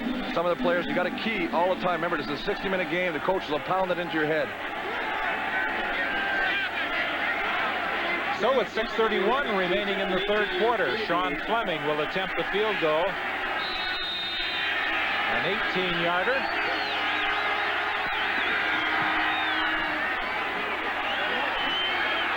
And it's wide. Initial indication was that it was good, and they're indicating now that it was wide. So it's a single point. And Sean Fleming has had some problems this afternoon. He missed one in the opening quarter, missed one in the 2nd quarter. He's 1 for 4.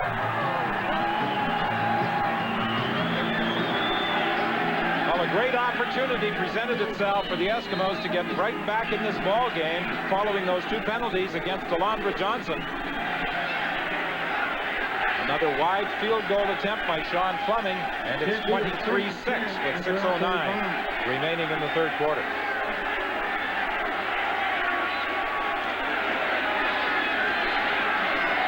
Farrell Declare, the ball carrier. A gain of 7. Calgary's offensive line is really starting to dominate the defensive line of Edmonton, and they're just going to pound it out. Not only is it a great thing to run the ball, but it eats the clock. They got the lead. This is really frustrating to the offense of Edmonton, who needs to get on the field as much as possible to try and get on track. Willie Pless may be playing in some pain right now. He was very slow in getting up after the last play, the 7-yard gallop by Farrell Declare. 2nd down, about 3. 2nd and 3, and it's Declare again, and he's going to be close to a 1st down. He was a #1 draft pick in 1996 by the Stampeders out of Concordia. And one of the nice things about having a backup or having a lead like this is you get to use your backups in a game like this, and they get to see playing time when they normally would not. 5 minutes remaining in the 3rd quarter. 1st and 10 from the 45.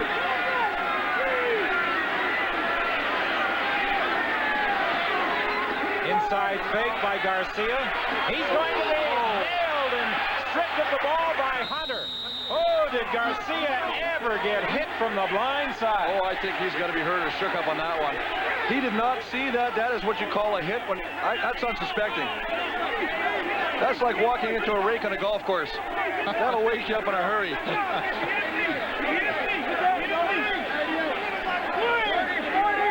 Now there's some controversy of who touched the ball last. Obviously, the last one that touched that ball, that's the team that will have control of it right now. Well, Jeff Garcia is up, but take a look from this side over here. I mean, he's not even looking for that right now. Melvin Hunter, number 46, made the hit. Sometimes when you're a scrambling quarterback, you can only see it. Your peripheral vision will only cover you for so long.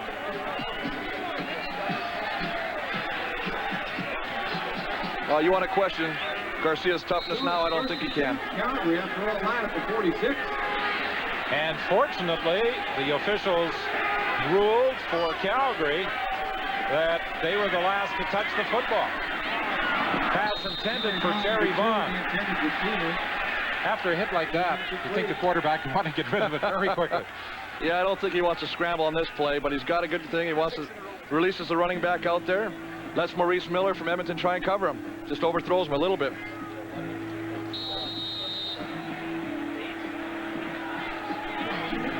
Here's that play again with Garcia. You can see he's looking downfield. He has nowhere of knowing about this guy coming here. Crunch. That's rib time. That's why they wear those rib protectors, as quarterbacks do. We thought that maybe Willie Pless was the last to touch the ball before it went out of bounds, but apparently not. Anderson on the receiving end of the throw up to the 55-yard line. That's the first completion for Garcia in his last 7 attempts. This is some good hustle by Jay McNeil, who's left guard in the play, comes all the way across the field to try and spring him. Good hustle for a big guy like that. When you got 6'3" and 290 pounds, starting to chug up a little bit like that, it's tough to stop. Stampeders are short of a first down with 3:54 remaining in the third quarter, so they're going to kick it away. Tony Martino will be kicking into the wind. The Stampeders won the coin toss to start the game, and as a result deferred their choice to the second half, and they opted to have the wind at their backs in the fourth quarter. So far the Gizmo, the all-time all-purpose yardage man in the CFL, has been silenced in the return game. No yards again and nowhere for the Gizmo to go. A 27-yard punt by Martino. When Melvin Hunter blindsided Jeff Garcia and the ball popped loose, we thought that maybe Willie Pless had touched the ball and knocked it out of bounds. And Pless did touch the ball, but he lost control of it, and I think it goes out of bounds off the knee of Vince Danielson right there. And that was the call, obviously, by the official. McManus is up and throwing at the bench, but Kemp is continuing to direct the attack. Again, he had some problems handling the exchange from center, and his throw is knocked down right at the line of scrimmage by Bronzell Miller. And Bronzell does a great job here on Rod Conop. You don't see Rod Conop getting beat too many times in his career, but he gets some great push up the middle here. Here's Conop right here, and he keeps going like this. And what you see right now, if you can't get to the quarterback, at least knock the ball down. You can never end up beside the quarterback. That's not a good thing in this league, or in any league. Bronzell Miller played for Amsterdam in the World League, for Nashville in the Arena League this year, then joined Calgary. He says, I hate football, but I'm good at it. Well, I hate to be doing something, if I'm getting paid for it, that's a great thing. Kemp, a low throw.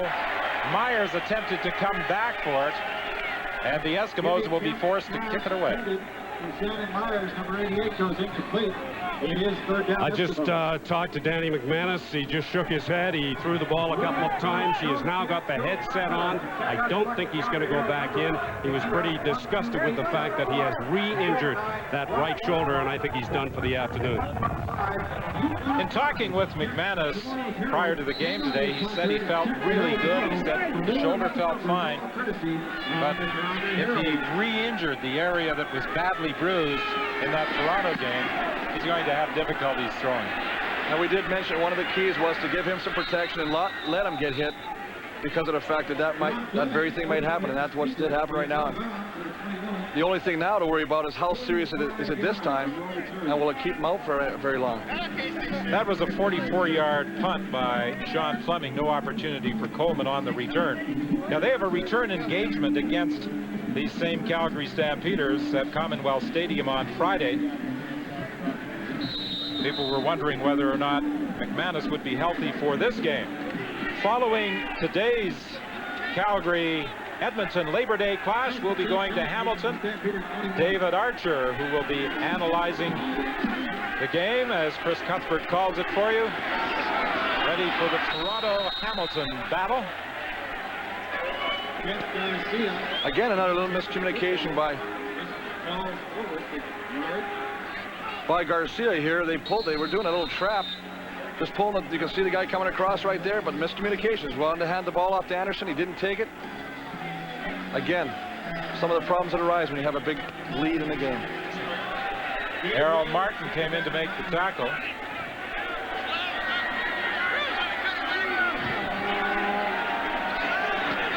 Fake inside by Garcia. Errol Martin waiting for him. Garcia stepped away from him, and Garcia takes it up to the 30-yard line. And you mentioned Matt Dunnigan earlier. That is vintage Matt Dunnigan right there. Not even trying to get away from him, running out of bounds, putting his head down, trying to bowl those guys over. He meets Dixon head to head. Watch this collision right here. He's got his head down. He sees where he's got to go. Right there, bang. Looking for some additional yardage as he took on Glenn Rogers. And it's close enough to call for a measurement. And that only inspires your team. When you see your quarterback, who's being called, quarterbacks are kind of prima donnas and stuff like that. They should wear dresses. But when you see your quarterbacks running like that, taking on middle linebackers, that's got to get you fired up.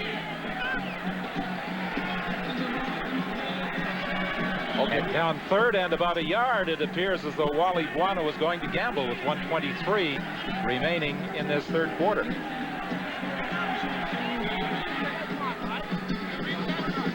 So far on third down gambles, Garcia has carried both times and has been successful.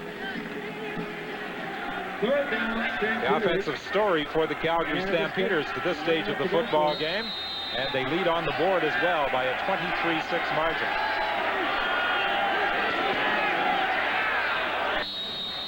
Penalty flags as Dixon tried to come up over the top to meet Garcia head on. Edmonton's going to jump the gun a little bit. They're lining up offside. They're trying to do anything they can to change the momentum right now.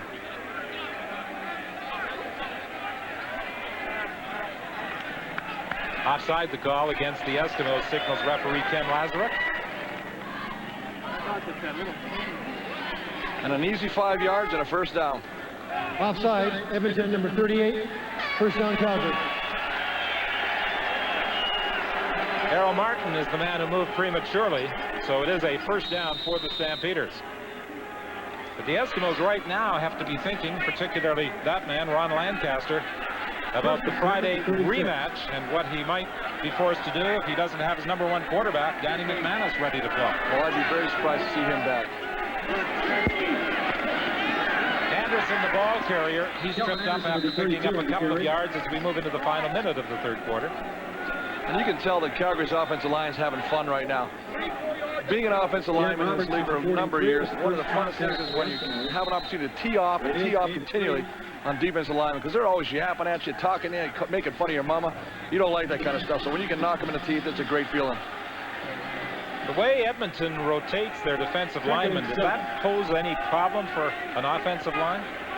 I think if it's a hot day and the conditions are really like that, humid, yeah, that might be something. But right now, it's not bad. They're not even thinking about it right now. They're enjoying it too much. Vince Danielson has his first catch of the afternoon. Along the sidelines in front of the Stampeder bench, a gain of 10 yards. And Garcia's coming back. He's been running the ball effectively. He's got everybody coming tight to the line now. He just rolls out to the right now and throws a little dump pass to Danielson, makes a first down. He's using all his weapons right now, and that's got to be so frustrating for Edmonton because they don't know if they should stay in tight, play the run, spread out, play the pass. First and 10, Stampeders at the Calgary 50.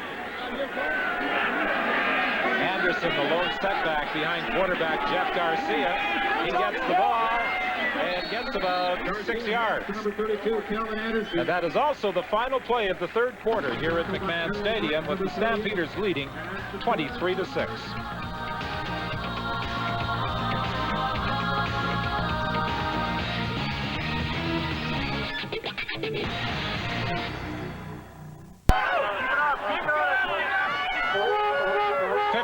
Remaining in the Labor Day battle before a capacity crowd of 37,611. And for the fans dressed in yellow and gold, it hasn't been a great afternoon.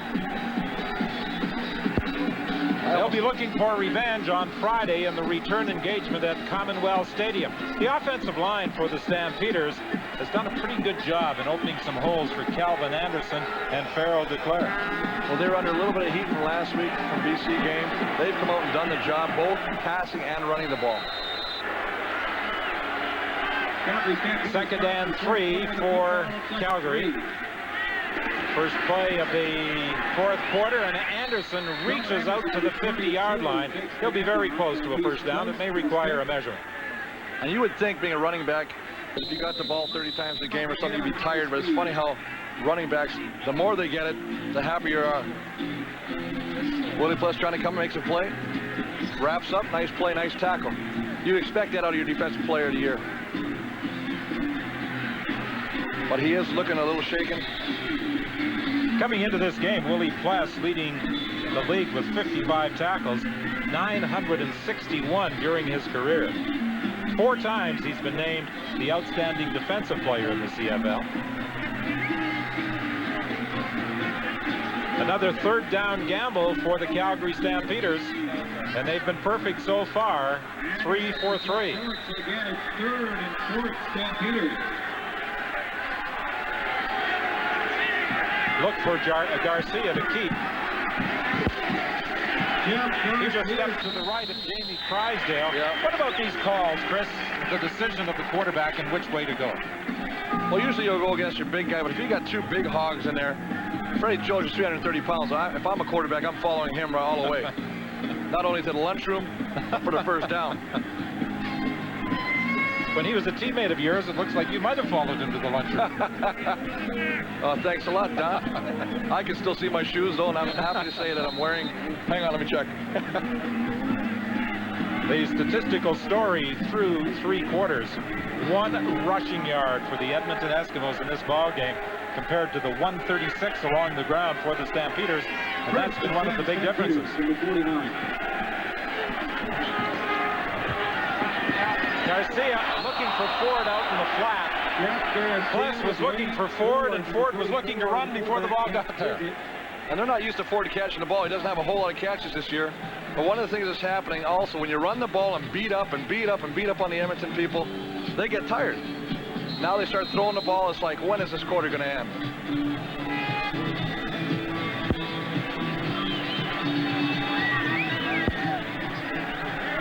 It will be 2nd and 10 from the 49 of the Eskimos. Calgary from the 49.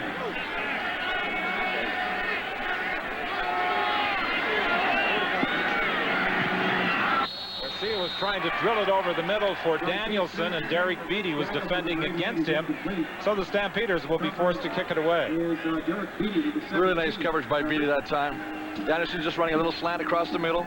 Garcia puts it on a rope, maybe even throws it too hard. One of the things that Garcia probably over the years is going to develop some touch on the ball. And he's going to get even better.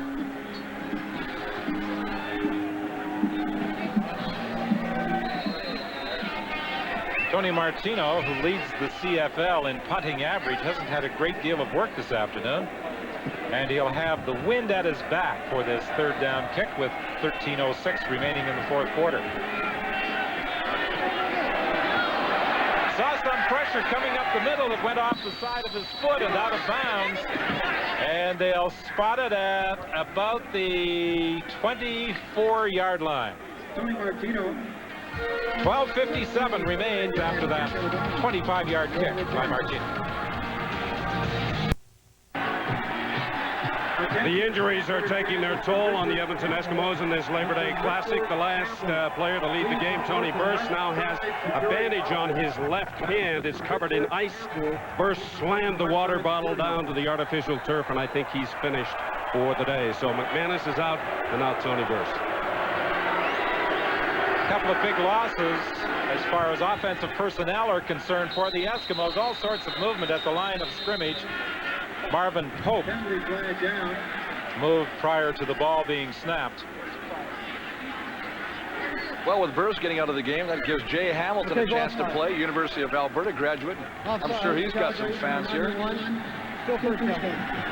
Pope just jumps outside. He's anticipating big time to count. You know, talked about injuries to players, and when we were talking with Ron Lancaster about Benny Goods, you made a comment. You said he was one of the best. You played against him at anticipating his snap. And he would get a lot of penalties, especially if you had a quarterback who starts doing cadence, playing with the cadence and his voice control. You can make him jump a lot. Intended for Flutie, defended by McClanahan. A bit of a character who marches to his own drummer, who is taking wrestling lessons. He's at the Stu Hart Wrestling School here in Calgary. What are they going to call him? The Crayola Kid? Well, first he was the Gremlin. Now he's the Crayola Kid. He hands out crayons to all the kids. Unbelievable. He's got the painted hair, so And here he is. He tells me he's looking for a tag team partner. Are you available? Well, Kemp's in big trouble. Down he goes at the 32. Ernie Brown gets a sack on that play, but I think they were all back there. When things are going right, your defense is hot. They're pushing back Edmonton's offensive line. They've controlled them all day. It's a dejected group of offensive linemen walking back to Edmonton's bench. But they will live to regroup and play another day. Stevenson, Brown, and Miller were all in on quarterback Jim Kemp. Speaking about McClanahan Wrestling, Glenn Kalka, who used to play in this league, just signed a contract with the WWF, making some big U.S. greenbucks. Third down punt by Sean Fleming. It bounces in front of Terry Vaughn. And there's nowhere to go. Maurice Miller and Mike Sellers, the first two downfield. The second half of our Labor Day doubleheader comes your way on the CBC television network from Iverwin Stadium in Hamilton as the Ticats entertain the Toronto Argonauts. They're looking for a good crowd at Iverwin on this Labor Day afternoon. Anthony Calvillo hopes to get the Hamilton offense untracked, but Doug Flutie is the man that they'll have to stop. First of all, try and keep the ball out of his hands if Calvillo is going to have an opportunity to get anything going. And one of the things they talk about Doug Flutie is the best way to beat him is to keep him off the field. Limit his time on the field. Moore came back to the football and made the catch at the 50-yard line for a Calgary first down. A 17-yard pickup for Travis Moore. And if I'm not mistaken, that's one of the first times that Calgary's come out and opened a drive with a pass. They've really been punishing Edmonton's defense with the run all day. And I wonder if they were not setting them up and Edmonton thinking they were going to run, and lo and behold, they throw a pass. Well, Ian Hallworth, the physical therapist for the Edmonton Eskimos, has had a busy afternoon. Two of the more serious injuries to Danny McManus and Tony Burse. And Derek Beatty is the player now down. The only thing that I'd ever like to question is, I've been playing 16 years, why is it that when a team is losing bad, there's a greater correlation of injuries to that team? Maybe you're taking a bigger pounding than the other guy. Is that what it is? Or is it you just want to get back on that team bus and go home? Jim Kemp replaced Danny McManus on the 14th of August in the 38-14 loss to the Toronto Argonauts. And with McManus out of the lineup on August the 21st against the Hamilton Ticats, Kemp was the quarterback in a 28-24 win. Derek Beatty is still down, and the Calgary athletic therapist, Pat Clayton, now comes over to lend assistance. Who is the third string quarterback for Edmonton? Is that Marcus Crandell? This injury to Beatty might be more serious than we first thought. He was shaken up earlier in the ball game, but was able to continue. One of the things you hate to see when a defensive back or anybody makes a tackle is using your head. He gets his head in there and he gets the top of his head. They always teach you to lead with your face mask if you have to hit with your helmet at all. He jammed his neck, and that's scary because that's when you can run into some serious spinal problems. We just hope everything's okay here.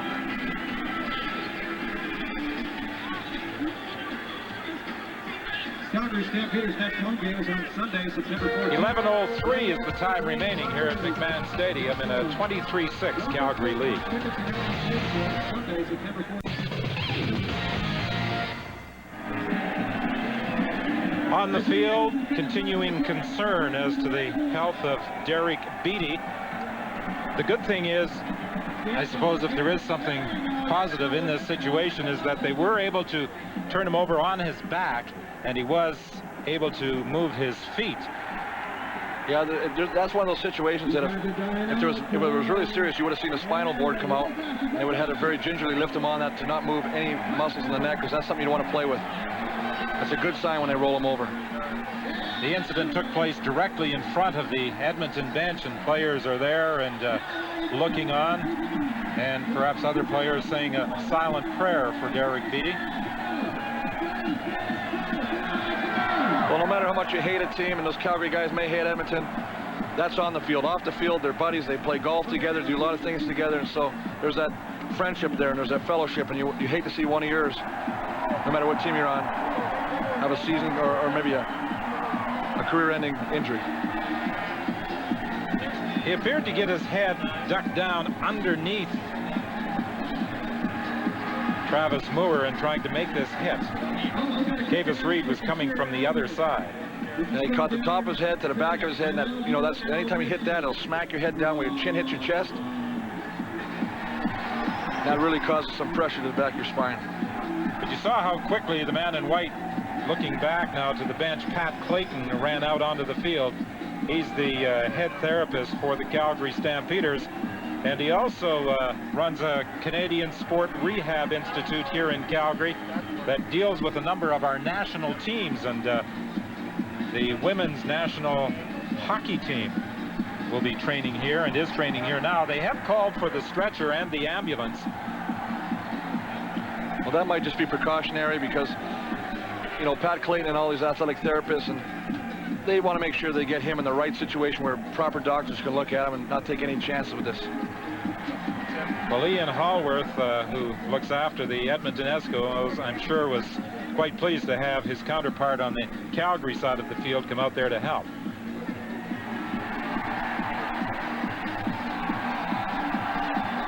Don, I can tell you that Beatty is conscious. He is talking to the training staff and the medical people that are around him now. They have rolled up a whole bunch of towels and put it in back of his neck. The ambulance is making its way onto the field here at McMahon Stadium, so they're not obviously taking any chances at all with the seriousness of this injury, and they're going to get him into the ambulance and probably on his way to hospital to check him out. But he is conscious, and his legs were moving, which is always a very positive sign. Well, the Eskimos had a very serious injury, of course, a few years back with James Bell. And I'm sure anytime there is a neck injury, they are going to take every precaution.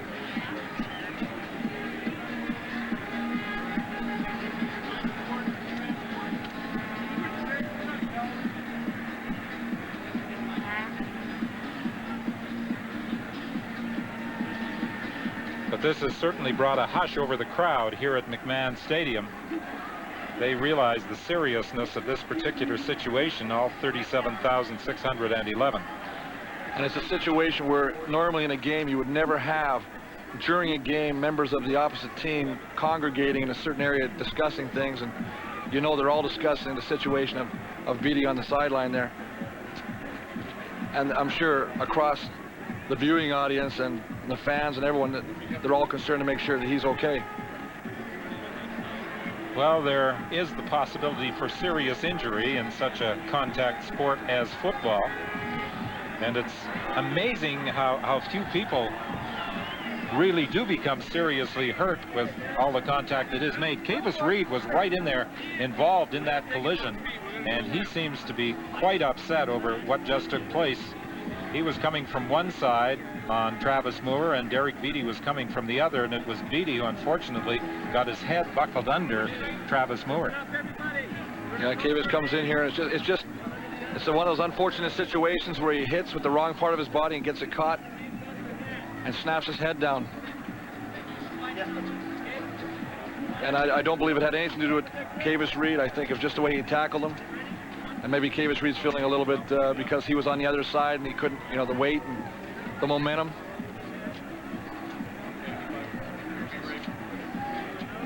Well, players on both teams have assembled on the field and are looking at what is taking place over by the ambulance as they tend to the injured Derek Beatty.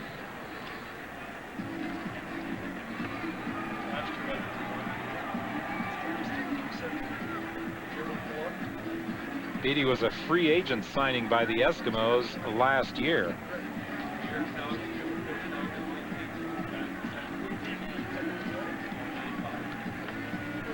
You know, one thing about defensive backs also is they're almost like of the receiver mold. They don't like to wear any equipment that they don't need. You can't get them to wear thigh pads, hip pads, anything that they might help them if they got hit there. And sometimes you're going to see, and you know, I'm sure Beatty will be okay. I'm hoping he will be. But one of the things might happen is he'll be wearing a neck roll next time. just eliminate this from happening again in the future. And you know, when you take a look at the defensive backs, for the most part, they usually give way, height and weight to the people they're attempting to tackle.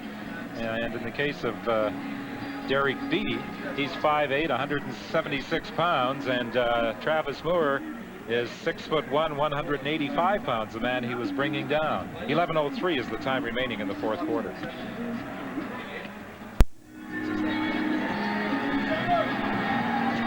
They have now moved the stretcher out of the ambulance, and the people tending to Derek Beattie are being very careful as to how they move him.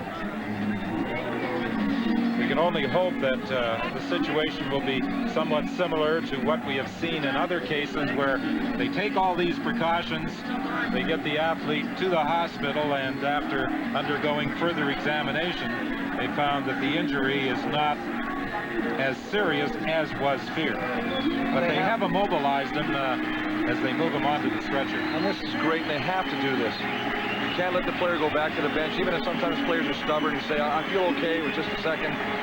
You have to get these people checked out properly. You don't have anything reoccurring when he's not around. Proper care. The man standing there, number 7, Ian Franklin, is probably going to come on as Derek Beattie's replacement. He just signed a contract a week and a half ago, agreeing to terms with Edmonton.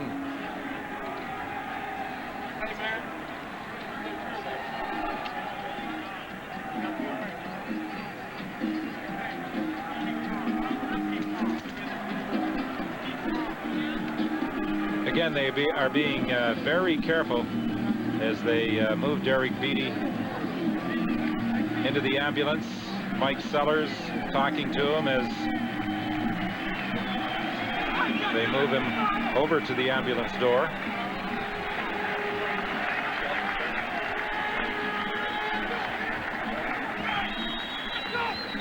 Fans reacting now with a round of applause for Derek Beattie.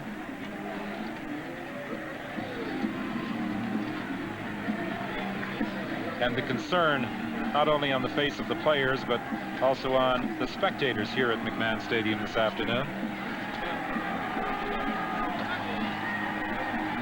Well, it'll be interesting to see what kind of effect this has on the Edmonton team. There's going to be a lot of anger about the situation happening in the first place, and where are they going to displace it? Are they going to try and, you know, take it out on Calgary? Or well, 11:03 is the time remaining here at McMahon's team tonight. All right, that's all coming up. The Argos and Ticats, the second part of our doubleheader here at Labor Day. Don? Well, Mark, Derek Beattie has been transported by ambulance to the hospital on the first down play. Calvin Anderson, the ball carrier, and he picked up a yard. It will be 2nd and 9 from the 48. 2nd and 9 at the Eskimo 48. Ian Franklin in the ball game, replacing the injured Derek Beattie. 2nd and 9 for Calgary. 4 receivers wide to the right. The give again to Anderson, and he's surrounded almost immediately and brought down at the 47. I just finished talking to the Eskimos training staff, and they said that Beattie is being taken to hospital for precautionary reasons only. He is not seriously hurt, they don't think. They wanted me to emphasize to his family who are watching this game that he's going to hospital just as a precaution.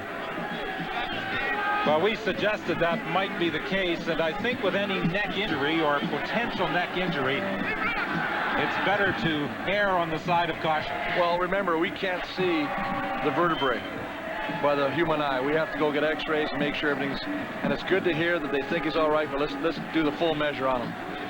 But good to hear. Mark McLaughlin, in contrast to his Edmonton counterpart, who is 1 of 4, has been good on both of his field goal tries, and this will be a 54-yard attempt for McLaughlin. And that'll be his longest of the year. Mark McLaughlin, number 13, is going to try 54. He did hit one earlier this year from 52 yards out. A 54-yard try is in the air with the wind at his back. It's wide, but it sails through the end zone for a single point. So the Eskimos will get the ball back at the 47-yard line. We talked at the start, Chris, about certain things to watch for in this game. Well, we talked about protecting Garcia, and they have done a masterful job of doing that, and they've also opened up holes for Anderson. They've controlled Flutie. They have not let him be a major factor in this game. They controlled Pitts to a certain extent. Edmonton did. Pitts has not really been a major factor, but the factor is McManus has been injured. They've lost Burse.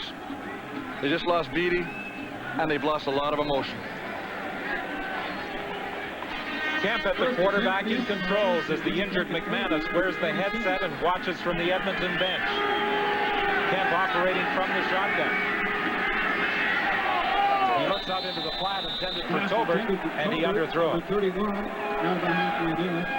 And as a quarterback, he can't be skipping those big passes across the field like that. And I don't know if that's just the fact he hasn't played a whole lot. He's still cold, but usually let the quarterbacks warm up on the sideline. But they've got to get something going, and I don't think the sideline outs are going to do it. He's put the ball in the air 5 times, has completed just 1 pass. Andre Balduc comes into the ball game. Eric Blunt goes to the sidelines. Again, it's the shotgun.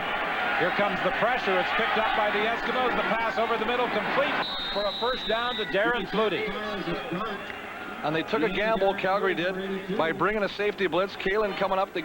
Last time he got rocked by Burse. Burse wasn't in the game this time. I guess he figured he could try it again. He comes, he gets to Garcia, or gets to Kemp just a little late. Nice completion. 15 yards on the play for the Eskimos. 5 catches for Flutie now for 68 yards. First and 10 for the Eskimos. They are at the 48 of the Stampeders. Again, good protection for Kemp. He's throwing deep, looking for Balduc. It's just beyond his reach. And a nice throw by Kemp, a little farther for a completion, but he threw it in the proper place, and that is ahead of the guy so nobody else can intercept the ball. Balduc found a seam there. He got between Kalen. Andre Balduc, another Concordia graduate. And you can see there, he's getting great time to throw the ball, and that's what you want, especially your backup quarterback. If you want him at all to get a rhythm, you got to give him some time because Calgary's going to come after him. 8:17 remaining. Kemp looks out into the flat for Tolbert, and he's got him. And a nice catch. Nice concentration. You got to leave your feet to catch the ball. Know you're going to get a hit. Kalen hits him as he catches the ball, but he hangs onto it and gets a first down. Leaves his feet, knows he's going to get hit. And he's in bounds because of the fact that he was forced out by the defender. Good call by the referee. I think his feet actually came down in bounds anyway, but Tolbert was taken over as a wideout starter in place of the injured Don Blair. Well, I'll never argue with you anyway. Penalty flag on the play. Pass intended for Flutie. Coleman was defending against him. It looked as though there may have been some movement on the part of the Stampeders prior to the ball being snapped. Yeah, they definitely jumped offside. Offside, Calgary, number 96. First down repeated. Bronzel Miller is the man. And you think it's fun to be a receiver? Watch this. After you catch the ball, one of the keys, smack Flutie. Make him pay for it. It's a nice job. Even if you don't catch the ball, punish the receiver. 7:35 remaining. 24-6, the Stampeders lead. 3 receivers wide to the left. Kemp again from the shotgun. Inside handoff to Blunt. And Blunt is stopped right at the 30-yard line. That's a nice mixture by Kemp to throw a running play in there, but I think right now Edmonton's offensive line is not coming off with any authority. They're kind of hesitating on their first step and allowing the Calgary defenders to get into their face. 2nd and 5, and actually make that 2nd and about 4 from the 30-yard line.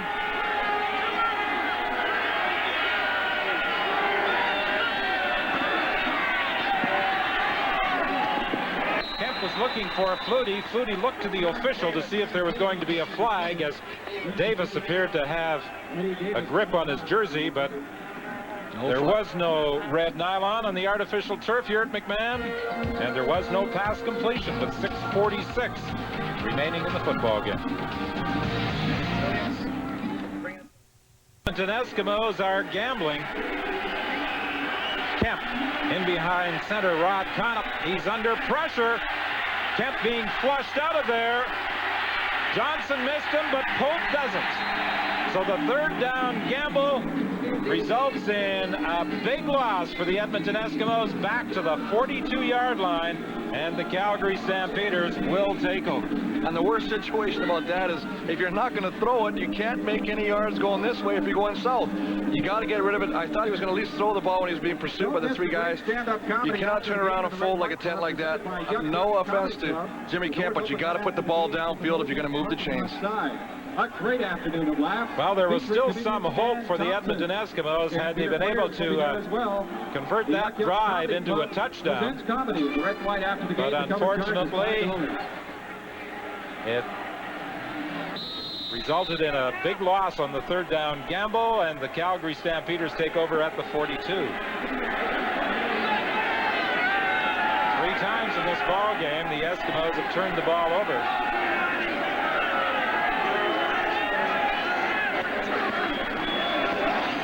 Calvin Anderson, the ball carrier, he drives straight ahead for a gain of about 3 yards. Gets up to the 45-yard line. And with so little time left, this is a great thing for Calgary to do, and just keep punishing these guys. And the reason is they got to play these guys next week on Friday. Let's set the tone right now. You're going to come into Edmonton on Friday, you're going to be black and blue when you come there. We saw the 3 turnovers for Edmonton, 1 for Calgary. Calgary leads the league in the giveaway takeaway category at a plus 13. The Eskimos coming into this game were a minus 4. Pitts was the man Garcia was looking for, incomplete. And one of the reasons the Stampeders have the lead in the giveaway takeaway category is the fact that Garcia has only been intercepted 6 times. And he's thrown 17 touchdowns coming in today's game. He's got an incredible ratio, he's thrown for some great yardage. But I think what he's doing, he's maturing. When there's nothing there, he's not forcing the ball. He's taking off with the ball. He's going to say, hey, listen, if I can get 3 yards, I'm going to get 3 yards, but they're all going to be positive. Tony Martino was under some pressure the last time he lined up in cut formation and headed off the side of his foot. This time there's better protection, but it's not a great kick by Martino. Taken by Blunt. The Gizmo throws 1 block to open some daylight. And then Blunt goes down at the 30-yard line. A 43-yard kick that time, 7 yards on the return. Well, Calgary's coverage downfield and all aspects of the special teams have been excellent today. They have not allowed Gizmo to get outside. They've not allowed Blunt to get outside. They've gone in their lanes, and that's what you want to do as a cover team. Stay in your lanes, don't go out of your lanes, don't create any creases, and that's what they're doing. Kemp has completed only 3 of his 9 passing attempts for 35 yards.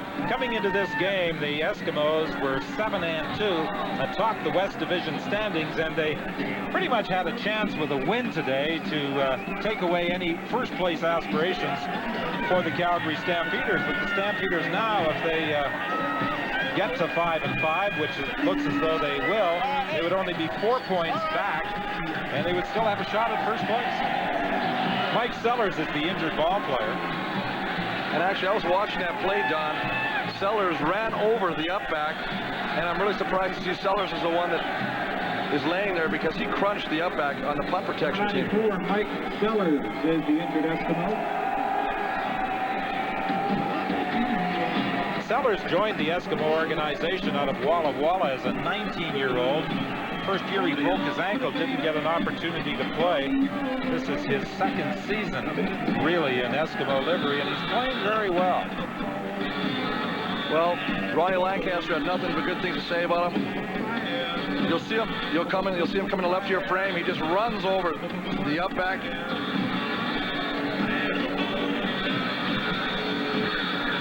Might have caught his shoulder or his wrist in the turf. Avis Rent-A-Car is the official rent-a-car. Doesn't look hurt in that place, so maybe it was something after. Stampeders.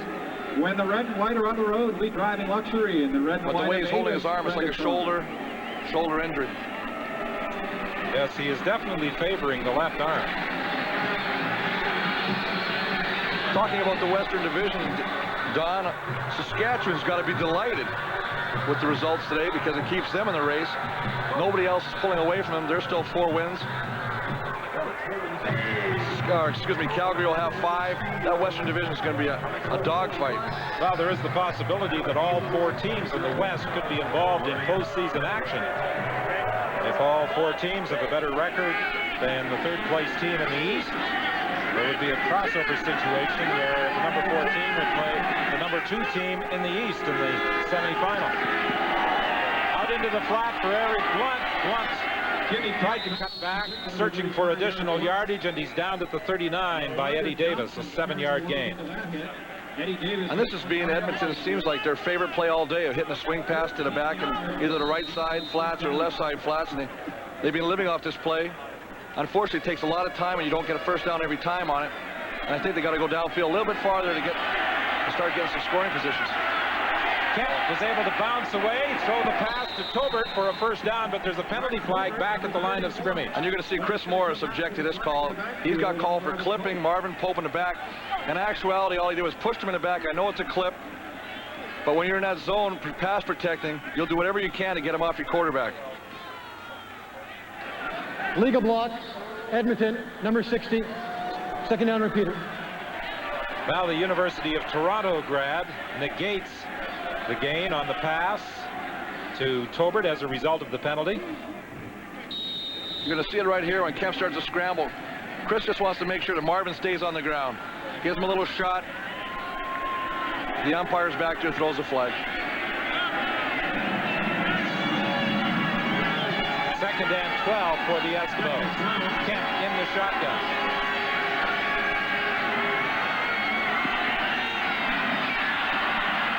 He steps away from the pressure, decides to run with the ball, stays on his feet,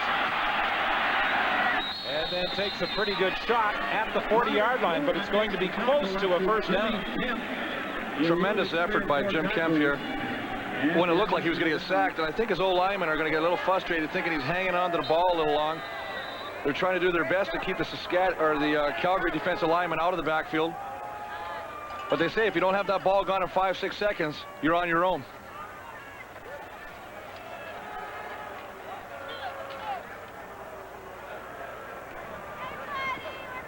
Kemp, a college grad of Wake Forest,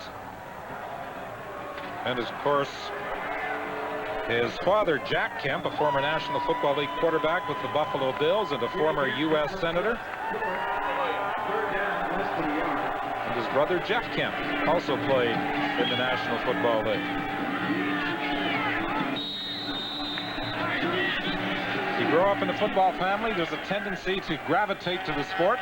Your son is playing football, I understand?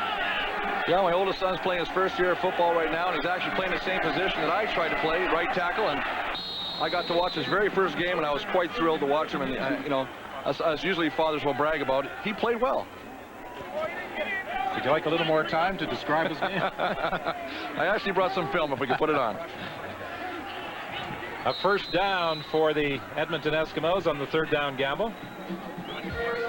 And we have 2:59 remaining here in the Labor Day Classic at McMahon Stadium.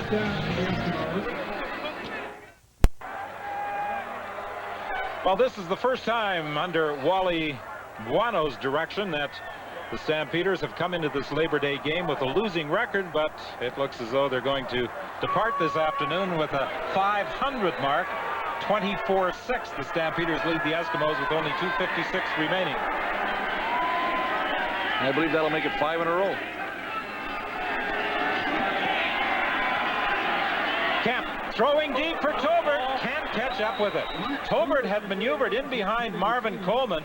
Kemp saw him, but overthrew him. And Marvin Coleman's wondering if there was a break down there, how he got behind him. You know, nobody likes to admit they may have got beaten deep, especially by a Canadian slot back. But Mark Tobert does a nice job getting downfield, and this is something they should have done earlier in the game by stretching the defense. We talked about it. They've only gone to it sporadically. Mark Tobert, the University of Alberta product, has had a strong game this afternoon. 4 catches for 43 yards. Second and 10 for the Eskimos. Kemp for Flutie, and Flutie takes it to the 50 of Calgary. First down, Edmonton. A 19-yard pickup for Darren Flutie. And I think we could show all of Flutie's catches, and they're all the same patterns. He reads the coverage and just settles in behind, does a nice job, just cuts it back inside, right in front of Eddie Davis. Nice grab and turn it up. There's an injured Calgary player as the Eskimos attempted to huddle up, and it is Anthony McClanahan who is down. Is Anthony McClanahan hurt, or is this an excuse to get his hair color on TV? Well, he's wearing a bandana, we'll so we won't be able to see what color his hair is today. He said he plans on changing it this coming week anyway. He had quite a pattern, a variety of colors in his hair yesterday, and obviously that's why he got the nickname the Crayola Kid. Well, he likes to think of himself as the Dennis Rodman of the CFL. And it's interesting to talk to Katie Williams, who's another flamboyant linebacker out of Saskatchewan, and what he has to say about McClanahan. He feels McClanahan is a showboat who doesn't back it up with any of his play. So it'll be interesting to see when these two play. Maybe we can set up a match. Is Katie Williams considering a wrestling career? Well, maybe we could set it up. I think if the money's right, Katie would do it. We can call him the Zircon Kid. Raymond Biggs is going to come into the ball game to replace Anthony McClanahan.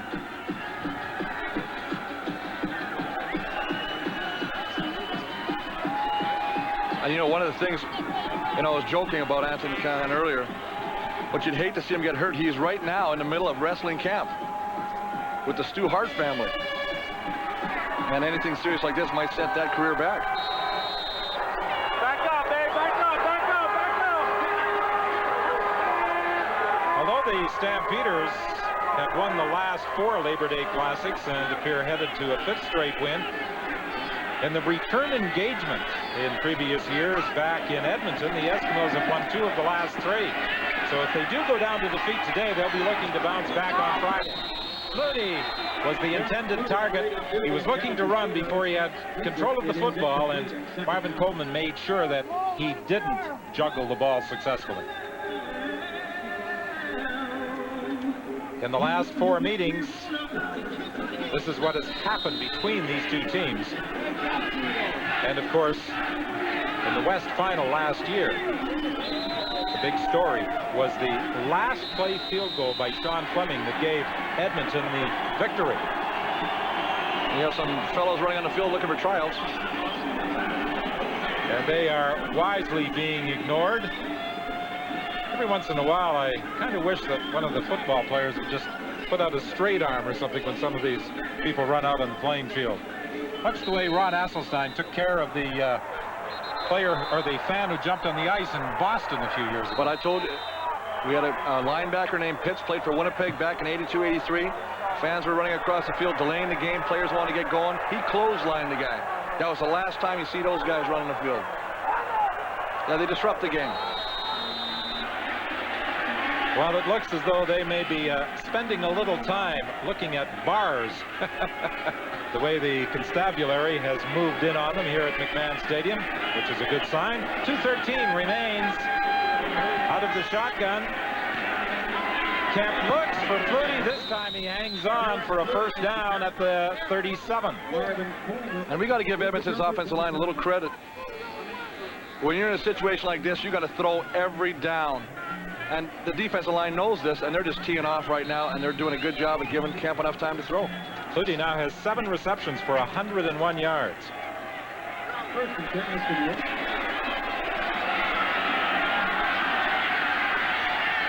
Kemp having problems picking out a receiver. Shannon Myers came back to the quarterback, helped him out. And has he ever done a good job this afternoon of running with the football after catching it? I'd check his sweater because there's some kind of Mazzola on it, but you're right. He's done some great things when he's caught the ball. He's determined. He's one of those guys that says, give it to me, let me do something with it. And Kemp again avoids pressure, rolls out. Nice sidearm, Doug Flutie kind of pass. And watch this. This is determination. He's going to go down, gets hit a couple times, just keeps fighting. This is determination. As a coach, you just got to love this kind of thing right here. A face mask call against the Calgary Stampeders will improve the field position for the Edmonton Eskimos. 4 catches today for Myers for 68 yards. He was quite a baseball player in college as well. I think in his senior year, he batted something like .468.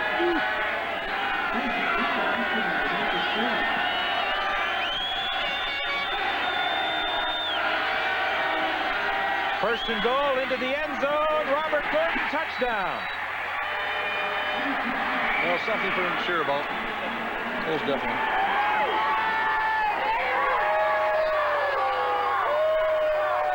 Well, the contingent of Edmonton fans who made the trip to Calgary for this Labor Day game finally have something to cheer about on a Kemp to Gordon touchdown pass. 1:41 the time remaining, and it's going to be a 2-point convert try by the Edmonton Eskimos. The Stampeders were successful in the first half with a 2-point convert attempt. Garcia to Alan Pitts. Who will Jim Kemp attempt to go to? Into the end zone, and it's Gordon, the man who scored the touchdown.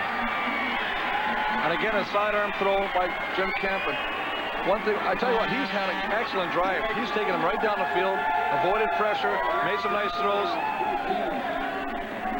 Kemp in 10 plays put the Eskimos in the end zone. 24-14 the score with 1:41 remaining. And one of the nice things about this is you're building for next week now. Jim Kemp's got some confidence. He's moved the ball against the defense that's really given him troubles all day and being successful at the end. He's going to be feeling pretty good going into Friday, and that's something to build on. Well, the Eskimos, if they lose this football game, can take some solace from the fact that they have won the second half of this game. They were down 23-4 at halftime, and they've outscored the Stampeders 10-1 in the second half. Well, they never died, and that's something you got to appreciate about a professional football team, and that's any team that's coached by Ron Lancaster.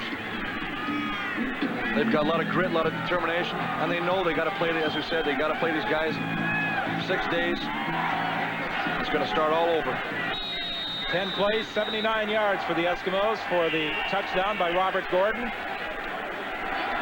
Fleming getting set for the short kickoff. Everybody lined up over to the left side.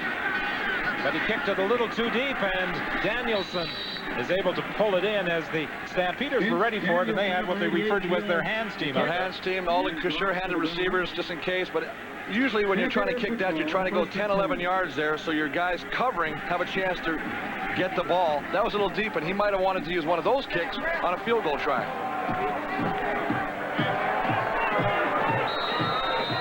Robert Gordon with the touchdown catch. And for Gordon, that's his 4th touchdown of the season. 1:39 the time remaining.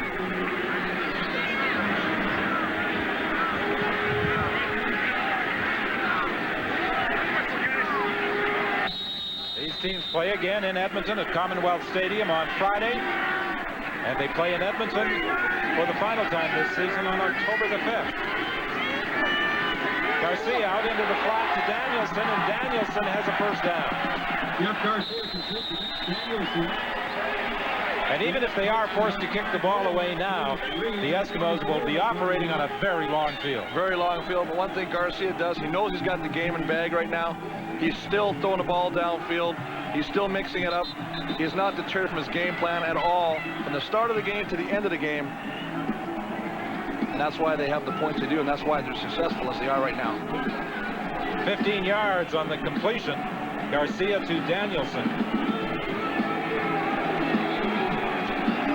1:31 showing on the scoreboard clock.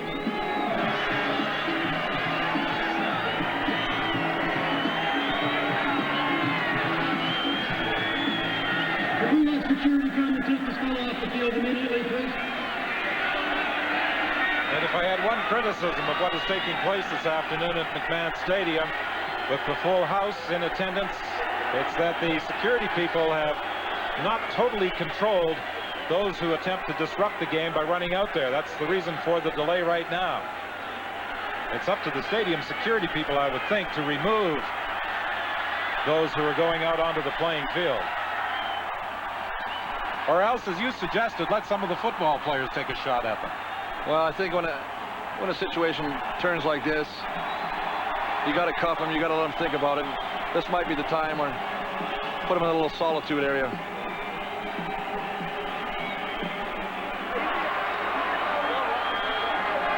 Now the members of the Calgary police force who are in attendance go out to help the security people.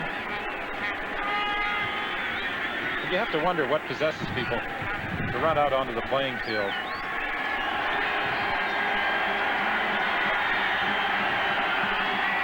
I think that's an ex-offensive lineman. Well, you know, we never get our faces on camera, so maybe that's what he's doing. I'm hoping it's because of that, not because of what was jiggling under his shirt.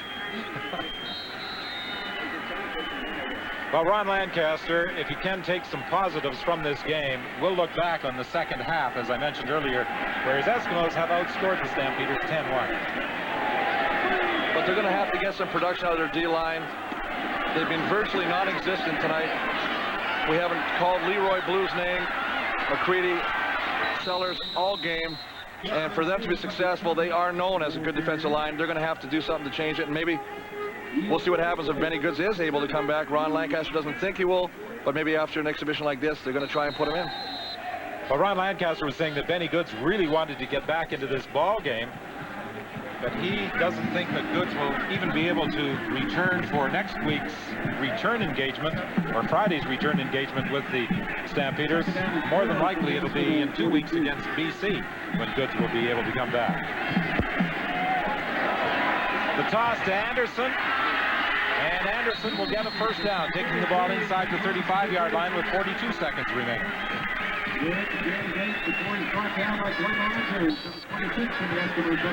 A pickup of 6.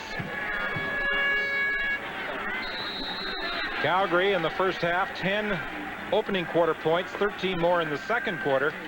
The only touchdown of this second half, Jim Kemp to Robert Gordon in the fourth quarter. Too little, too late for the Edmonton Eskimos, with now only 27 seconds remaining. Danny McManus injured. His status somewhat uncertain for the return engagement on Friday. One good thing that Edmonton has going is the fact that even though the players sometimes hate back-to-back games and see the same ugly face in front of you all the time, the coaches have an opportunity to break down the film and see what happened and make the adjustments quickly, instead of saying, well, we play these guys 4 weeks down the road or 5 weeks down the road. We played them in 6 days. A lot of teams can't make a lot of changes offensively in that short of time. This will give Edmonton's defense an opportunity to see what they did wrong and what they have to correct. Second down, 2 yards to go. Well, the way the Stampeders started the year, there were people who were wondering if this team that had been so dominant throughout the 90s in the West was even going to qualify for postseason competition. I don't think there's going to be much doubt about that, as Mark McLaughlin splits the uprights to increase the lead to 27-14. And there are penalty flags as there are skirmishes on the field. Emotions always run high in any game between these two teams. You heard the players express dislike for people on the other team when they're in uniform. Off the field, the situation is different. And I'm sure there's a lot of chatter going on down there, a lot of comments made to each other. It doesn't take much to blow a fuse. That was the final play of the football game. 27-14. The Stampeders defeat the Edmonton Eskimos. We're going to wrap things up here at McMahon Stadium, this first half of our Labor Day doubleheader. The Calgary Stampeders making it 5 in a row. When we come back, we'll be at Iverwin Stadium in Hamilton for Toronto-Hamilton.